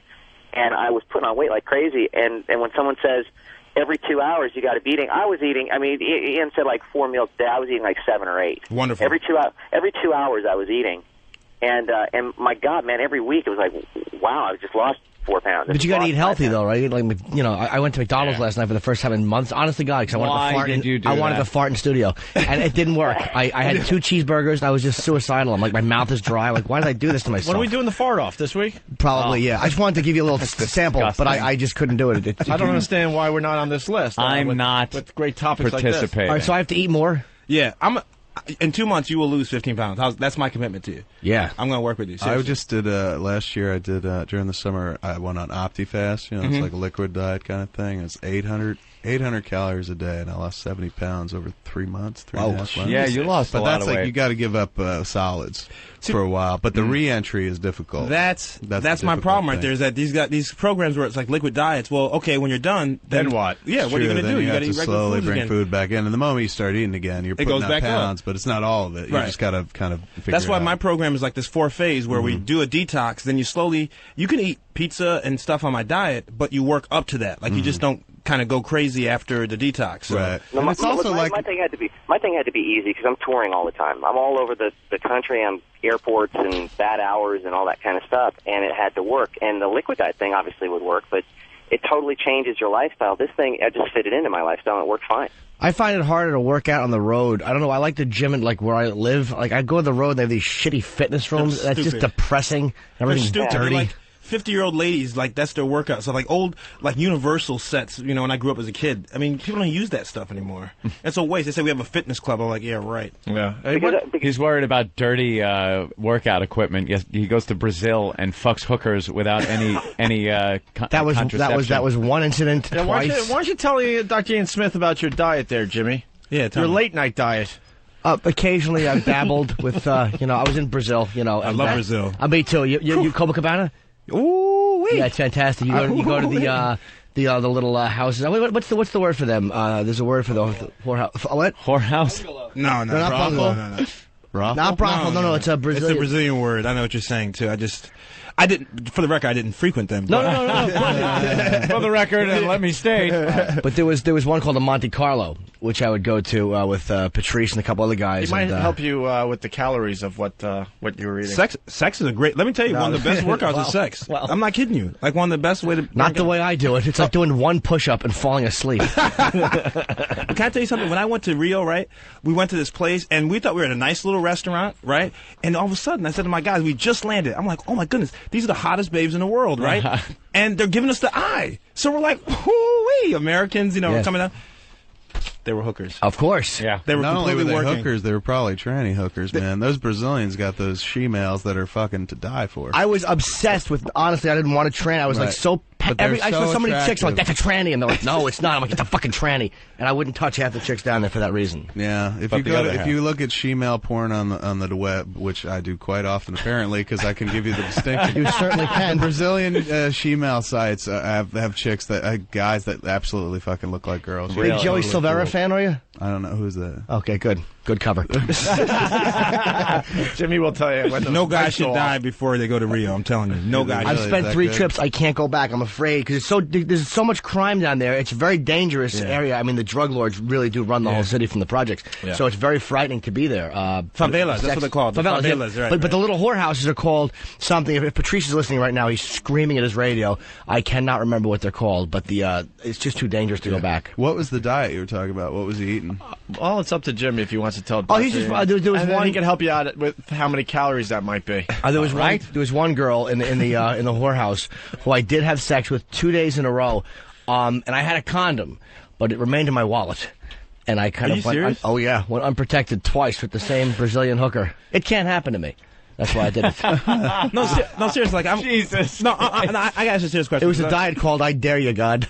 That doesn't scare you? Like, I would be... No. I couldn't get up. If I'm in that situation, literally, I'd be so scared that I couldn't get up. Like, I wouldn't be able to do it, I don't think. Well, especially, it's a foreign country with a hooker. But it was because she kept going, you special. And I'm like, all right, I'm special. Tell him about the log. That's what I was. There's got to be some kind of oral thing going on here because he keeps hinting at calories. What? All right. Well. Oh, come on, dude. She crapped in your mouth, sir. Is that what? No, I would never. No, not in a foreign country. That's calories? Disgusting. Not in a foreign country. I don't know what they're eating in Brazil. All right, Jimmy's on a liquid diet sometimes. Sometimes he's not a big deal. I've had some golden shower. Who hasn't? Where he's had to put down the plastic on the floor of the bathroom. Yeah. You ever see Lethal Weapon 2? Yeah. When the guy gets shot in the office, that's kind of what my bathroom looks like during sex. Lovely. I'm an enchanting individual. But again, I want to lose 15 pounds. I'm tired of paying for it, and I want to lose 15 pounds. And apparently, drinking piss isn't working, so he's looking for something. That else. will never change. That's actually just show me who's boss. You are. I got you. There was an article I read online yesterday, most disturbing article I've ever read in the newspaper about this dude who was arrested in Ohio for They still can't figure out what the exact charge is. But I guess a parent saw him. A parent was in the bathroom with their kid, and they saw this dude kind of leering at their kid. So they alerted the cops. Cops arrested the dude. And in the interrogation process of talking to this guy, who I guess wasn't a suspect, they just kind of brought him in for questioning. He started talking about how into drinking children's urine he is, little boys' urine, and he has this elaborate system where he'll go into a public bathroom, turn the plumbing off, stick a cup of some sort in both the urinal and the toilet, wait till kids use it, and then leave, collect it, and drink it. And his quote was, you can find it online, you can Google it. The quote was, I feel like I'm drinking their youth. Oh, so it's kind of a vampire-like yeah, thing. first of all, that's not what I said. I read the same story, and I mean, like, with a chick I've done stuff like that. That guy should be executed because he's a child toucher. Yeah, he's a kid toucher. And that's the thing. He was convicted of like some form of child rape 13 years prior. I mean, that's why they might have arrested him. I guess. A violation of some kind. But keep letting him out of jail. Natural law. They'll come up with something. You know, I think we should be more extreme. Seriously, with molesters, like some of those other countries. That's the crime we should really institute the death penalty for. Yeah, because that like rape. Kids, I mean, it can't be just like if you kill somebody, you get killed. They've got Gunner got bored. Gunner got bored. I think he just hung up. Gunner? No, he's gone. Mister doesn't want to be part of this conversation. I know. He's like, what? Piss drinking? I'm out of here. What? Yeah, I've heard enough. Thank you. It's like I'm close to a comeback. God damn it! I can't be part of this. Yeah, right. Well, you're saying now about being me. more extreme with child molesters. Yeah, because I just think that, I mean, you got like the weakest of the weak who cannot protect themselves, okay, and you have adults preying on them, and that's worse than murder, I think, because these kids afterward have to live the rest of their lives. Oh, the trickle down is intense. Yeah. Like, basically, you've ruined one person's life, and you probably they wind up being kind of involved in child molestation themselves. They're they're going to be like a carrier, and peripherally they're going to affect everybody. So the trickle down is insane. It's unbelievable. The ripple's ridiculous. I agree. Kill them. Sometimes murder, I mean, you walk in, you know, your girl's there with another guy or something like that. It hits you spur of the moment like that. Sometimes murder is completely reasonable. Crime of passion. Crime of passion, things like that. There's no way to rationalize it. It's not reasonable. There's no I was in the heat of the moment. I shut off the plumbing. Put a cup in the toilet, that kind of thing. And the recidivism rate is like, what is it, like 80% or so? It's disgustingly high. It's not like most of them get better. They're just fucking There's that National Registry website where you can go and enter your zip code and see. Just done that. And not just this isn't a full list of all the child molesters. These are just the ones they've caught. Yep. And it's fucking frightening when you you look around your area. Yeah. Really? Oh yeah. And you can find out how many registered. Doesn't matter where you live. You'll see a lot of dots. You'll see tons of them. You'll see a lot of dots. And I think the scariest part about it is the ones that aren't listed. Just knowing if these many are listed, how many more are out there that we don't know about? Horrible. Well, we watched that. What was that special? 2020. Perverted Justice, where they have the hidden cameras. Dateline. Hidden cameras in a house. People go online, pose as children, and invite them over their house. Oh yeah, I saw that. And the hidden cameras are there, and another these guys great showed TV up show, by the way. in 3 days. 55, I think, or 53 guys showed up. Did they arrest them? For every single one of them? Is that considered entrapment? Or? Whatever it's considered. I don't think they gave a shit. One guy came back. One guy they released. They said, okay, be good, blah blah. He promised them. And a week later, the guy comes back again. Outside the McDonald's, and then the guy's probably thinking it couldn't happen again, and he's going to get that young dick, and all of a sudden the camera crew, he's like, "Fuck!" Why would you come back? Crazy. But episode 3, they finally started arresting these guys because the first 2 they just let them go. Yeah, it was just a news report. But I'm sure the reporter would come out and confront them with cameras in their faces and ruin their lives. You know what happened with Dateline? They were probably getting a lot of email going, "Hey, fuck are you guys doing? Letting these people go?" The guy isn't working anymore. He loses his wife, his job, and everything, but he's still walking around. So these guys they arrested. And rightfully so, man. Let the life be ruined. Oh, the hot girls! This is Pal Talk. We have a lot of fun with this. Oh wow! See, we're on camera over here. Right. And they could all see us, and then we have various... it's always better to pop the girls up than, the guys. Yeah. You missed this morning, at 7 when we started, there was a very hot couple from Long Island banging. Having sex. Yeah. That's how we started today's show. That's how we started today's show. Yeah. Oh, yeah. This Pal Talk is amazing. Why you guys bring me at 10 o'clock? What's wrong with you guys? That's discrimination. Yeah. Man. Maybe Beach Bunny. Beach Bunny, you want to give a little show over here? Please, she's very nice. If she could just flash a little bit. Show the good doctor your bosoms. There you go. Hold on. Let me bring this over. There you are. There we go. Wow. See, isn't that great? Wow. XM is unbelievable. Holy cow! I'm an XM convert. Isn't that nice? Holy cow! Thank you, Beach Bunny. She's lovely. Yeah. 19 years old. Healthy young bosoms. How do you find these guys? They just come on they come on Pal Talk. They got the cameras. You should see what happens in some of these other rooms. There are rooms that are you go into the adult room categories. There's man on man, woman on woman, man woman. It's just rooms where there's hundreds of guys just jacking off on camera. Wah, wah, wah. I know, and you got to go under and assume names so nobody recognizes you. They recognize your floor. Hopefully they don't see a familiar tattoo or something. That dude's wearing a Silent Bob coat. That? We should take a break. You want to hang? Right. It's up to you, Dr. Yeah, Ian. I'll hang. I love this. My first XM deal. We only got like 10 minutes left in the show anyway. All right. So, and you're blown up. You started on local TV. I remember seeing you on the local WNBC? news. Yeah. Yeah, those are the days, huh? You did the medical correspondent. Yeah. Now look what I'm doing. Now I'm chasing around celebrities with attitude. Right. Oh, boy. Are you guys going to bring Wendy back for the next show? I got to tell you, she's got the #1 hit on the website. Everyone keeps saying, bring her back, bring her back. You know who I want? Tanya Harding.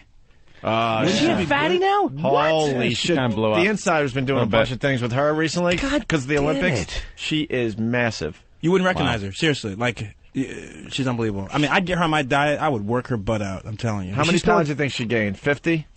Minimum. She's probably 70. Is she still with Jeff Galooly? No. You remember the guy? How could you not? His fucking cock was very impressive, and he really banged her well on their honeymoon, and then released it. How do you not love Jeff Galooly? Jesus, his name should be on the dollar bill. I just know the most interesting thing about that porn was afterwards she had a bunch of his fucking spunk in her hand, and she held it up to the camera.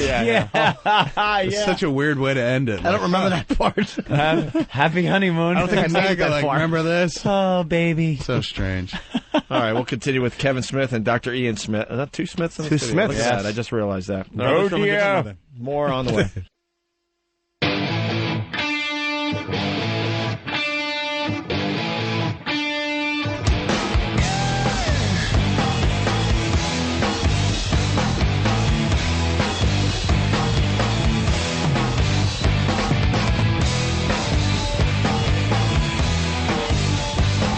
All right, we're back with Kevin Smith and Dr. Ian Smith from Celebrity Fit Club. Hey, what happens to these celebrities after the show? Well, I got to tell you, Gary Busey from last season. Yeah. I'm in the gym working out, Upper East Side. My phone rings, the LA number. It's Gary Busey. And the guy is like, won't get off the phone. I mean, I love Gary, but I'm like, dude, I'm working out. He starts like getting emotional. So I'm like, I move to the corner because I don't want to sound like, some wimp like having this emotional conversation. And the guy looks great. He lost all that weight. He's kept it all off. And he now works for the Today Show. Tonight Show as a correspondent. He's a friggin' lunatic. Yeah, but see, let me tell you something. The difference between him and Jeff Conway, he's a good lunatic. Like Gary had all those accidents and he recovered and half his head was gone and he just... he just loved the world. Yeah, I would call him colorful. Yeah, okay. Colorful. He doesn't mean any harm. I met Gary Busey years ago. I was opening for Dice, and Gary Busey showed up, and I met him in the dressing room, and I wanted to meet him. He put his arm around me, and he told me the same joke 3 times, and tickled me. He's a fucking man's man, and he tickled me, and he hurt me, and I just kept laughing every time he told the same joke. I'm like, good one. That's Busey. That's Busey. I wish he was there when Jeff was doing his. Oh, yeah. Oh, man. Because he said to me, Dr. Ian, if I was there, I would have snapped his sternum. That's his favorite move. I would have snapped his sternum. He's an old football player. So why didn't you guys keep Jeff Conway on there? Because that's the type of shit I love in my reality TV. I know. Just keep it as real as possible. But the guy, in all honesty, the guy's dangerous. Like, the guy was... You saw him explode on Harvey. First of all, Harvey was going to jump over that table. Like, I physically had to restrain Harvey because he was going to... Harvey? Harvey? Who's Harvey? Harvey who? The drill sergeant. He's the mean guy. Right on. I'm the nice guy. He's the mean guy. And then there's the sexy girl. But anyway, Harvey was going to kill him. And so it got to the point where he had threatened so many people on the show. He had got Harvey pissed off. I'm worried about Harvey. They couldn't do it. I just wish they would play it out. Like the Bonaducci show, they played it out. It was kind of cool. I didn't see the end of that. That was a little weird, that Bonaducci thing. Didn't he try to kill himself or something? Yeah, he tried to kill himself. He's shooting up steroids on the show. I mean, they're showing him... They showed him shooting up? Shooting up steroids and everything. And what does shooting up steroids do for you? Makes him that big, nasty animal he tends to be. Like Lyle Alzado. Remember Lyle Alzado? Uh-huh. I mean, that's all he did. He's a workouts fiend. So he did the steroids and all, and it made for great TV because they played it out. They said, all right, we'll play this out. And what happened at the end of the show? And Hollywood ending. So, he learned a lesson. That's probably why they played it out, because they knew in the end it was going to be okay. But they'd have him at like a marriage counselor, just yelling at the marriage counselor, yelling at his wife, just going crazy. They showed him go off and start drinking again. Really? I used to do his clean show and sober when the show began. he was clean and sober. Yeah, I used to do his show, the other half, when it was on, and I got to tell you, like, he was the best one. Because the guy would do anything. Like, he'd go way off script. So you, as a guest, you love having a host who's going to just roll with the punches, freak the script. But that was like the man version of The View. Right. You were involved with that? I used to go all the time with those guys. They were fun. Really? They were fun. Jesus. It was like the dude from Saved by the Bell. Mario. Yeah. With the dimples, and all the girls loved him, and blah, blah, blah. Are you guys casting for the next season? Right now. We need some good... Any names? They're looking at this guy. You may not know him. This big black dude, a Bone Crusher. He's a rapper. He's got like crazy hair. Like if you saw him, he's was very. he in Bone Thugs and Harmony or something? I think so. I think he's one of those groups. But he was like, he's huge. He's like bigger than Bizarre, I think. So they're looking at him, and I don't know. They're kind of they keep it close to the vest. Patrice O'Neal say no because Patrice, as funny as Patrice, I'm not even shitting on him. I mean, he would be hilarious on any format like that. He would never. Oh, you know who else? Carney Wilson, I think. They're trying to talk to. Was she weight again? But she lost a lot of weight. She did. She was like the first one, the big celebrity to have the surgery. But, here's a mistake people make. They think that surgery is going to cure them forever. Right. No way. If you don't change what you eat and exercise, you're going to gain it back. She gained. Big Kev had the surgery. Yeah. You did? He used to be 600 pounds or close to it. Yep. Are you? No, you guys. Yeah, no bullshit. Swear to God. No bullshit. To what? 280. 280 now. From 600. Yeah, but did you change your stuff, though? Had to, right? Mike's not on there. Mike ain't working. Eric, put that on, I'll smash you. Now it's on. Okay. It's, I'm down to about 280. I had to change some of my eating habits, obviously, but, I mean, overall, I didn't make an entirely drastic change. But do you exercise? Yeah, but not any more or less frequently than I did when I weighed 600 pounds. But see, most people at 600 aren't exercising. They're just sitting around in the bed. Yeah, did you work out? Yeah, I walked to the end table. No, this guy can move. When he was 600, he could still move. Wow. We did a celebrity softball game, and the guy can move. Oh, my God, right? Remember that? What do you do here? Whatever I'm told. He hangs out. He's your guy. Gets us fine guests like Kevin Smith. He just had the surgery where he had the skin removed, the excess skin. Did you? I didn't know that part. Really? He lost another leg. Which apparently is one of the most dangerous friggin' surgeries you could have. I got 3 I'm dying calls from Kev where it was like, well, this is it, bro. The priest has come in, and it's like... Yeah, it was so they just they took off extra skin, like the stuff that's left over. Yeah. Wow. How long is the mend on something like that? It wasn't very long, except for the fact that I was severely complicated. So. Right. But the problem with that is that when you do something like that, you ruin your electrolytes. Like your body has a balance of chemicals and stuff, and when you do something like that, take that much stuff off, you throw your body into like it gets haywire, and so it seems like, oh, what's the big deal? They're chopping skin off, but then your internal chemistry is all messed up. I mean, that's wow. Congratulations, man. I mean, that's true. They had to readjust my chemistry. So. Yeah, congratulations. Thank you. Whoa. Old change purse stomach. That's it. Yeah. I mean, people on my diet. I mean, I'm trying to help people before they get to your point. I mean, obviously, you need at 600 pounds, you probably had some medical complications too, like diabetes or high blood pressure. I had nothing. Nothing. I didn't even have sore joints or anything. What led you to the surgery then? Because I knew that, I was entering my 30s or in my 30s, and I knew that eventually it was going to catch up with me, so I had to do something about it. So it was more preventative than anything else. Right. And I was diagnosed with certain intestinal problems, and so this was a good solution for a lot of things. I remember the first time I went to get my throat checked because I had tonsillitis, and the doctor used the term morbid obesity, and I was like, "What's that? Oh my God! What does that mean?" And he was just like, "Well, you're overweight to a dangerous, potentially dangerous place." Wow! Had no idea that term existed. And horrible when somebody says morbid obesity. Obesity is bad enough, but when it's shot past unpleasant and landed on morbid, right? It's like all that's left is creepy obesity. Yeah. All right, let's go to the phones here. Jeff in Pennsylvania. Jeff. Hi, O&A. Hey. Little Jimmy. What's up, man? Kevin, love your movies. Thank you. Dr. Ian, I'm a trucker. I was in the military. I weighed 180. Now I'm like 290. And I was wondering if there's anything you can do like for truckers specifically that could help them, lose some weight. Yeah, I actually had like 5 or 6 truckers email me who are doing well on the diet now. I mean, it's just that, I can't obviously explain the whole diet to you on air. But if you get the book, my email's on the back of the book. You can email me. I mean, I really try to help people. So it's the fatsmashdiet.com, fatsmashdiet.com, and I can definitely help you. I mean, you know, but you got to work. You know, the problem is people want to lose weight, but they're not ready to lose weight. Like Countess Vaughn from the show, she wasn't ready. She shouldn't have been there, you know? And instead, she's crying all the time. She wasn't ready. So, dude, if you're ready, I mean, get the book and email me. Yeah, I definitely want to get back, you know, when I was in the military and shape and everything, but I find it real hard driving 11 hours a day, and I'm just really tired. I got you, man. Seriously. Email me.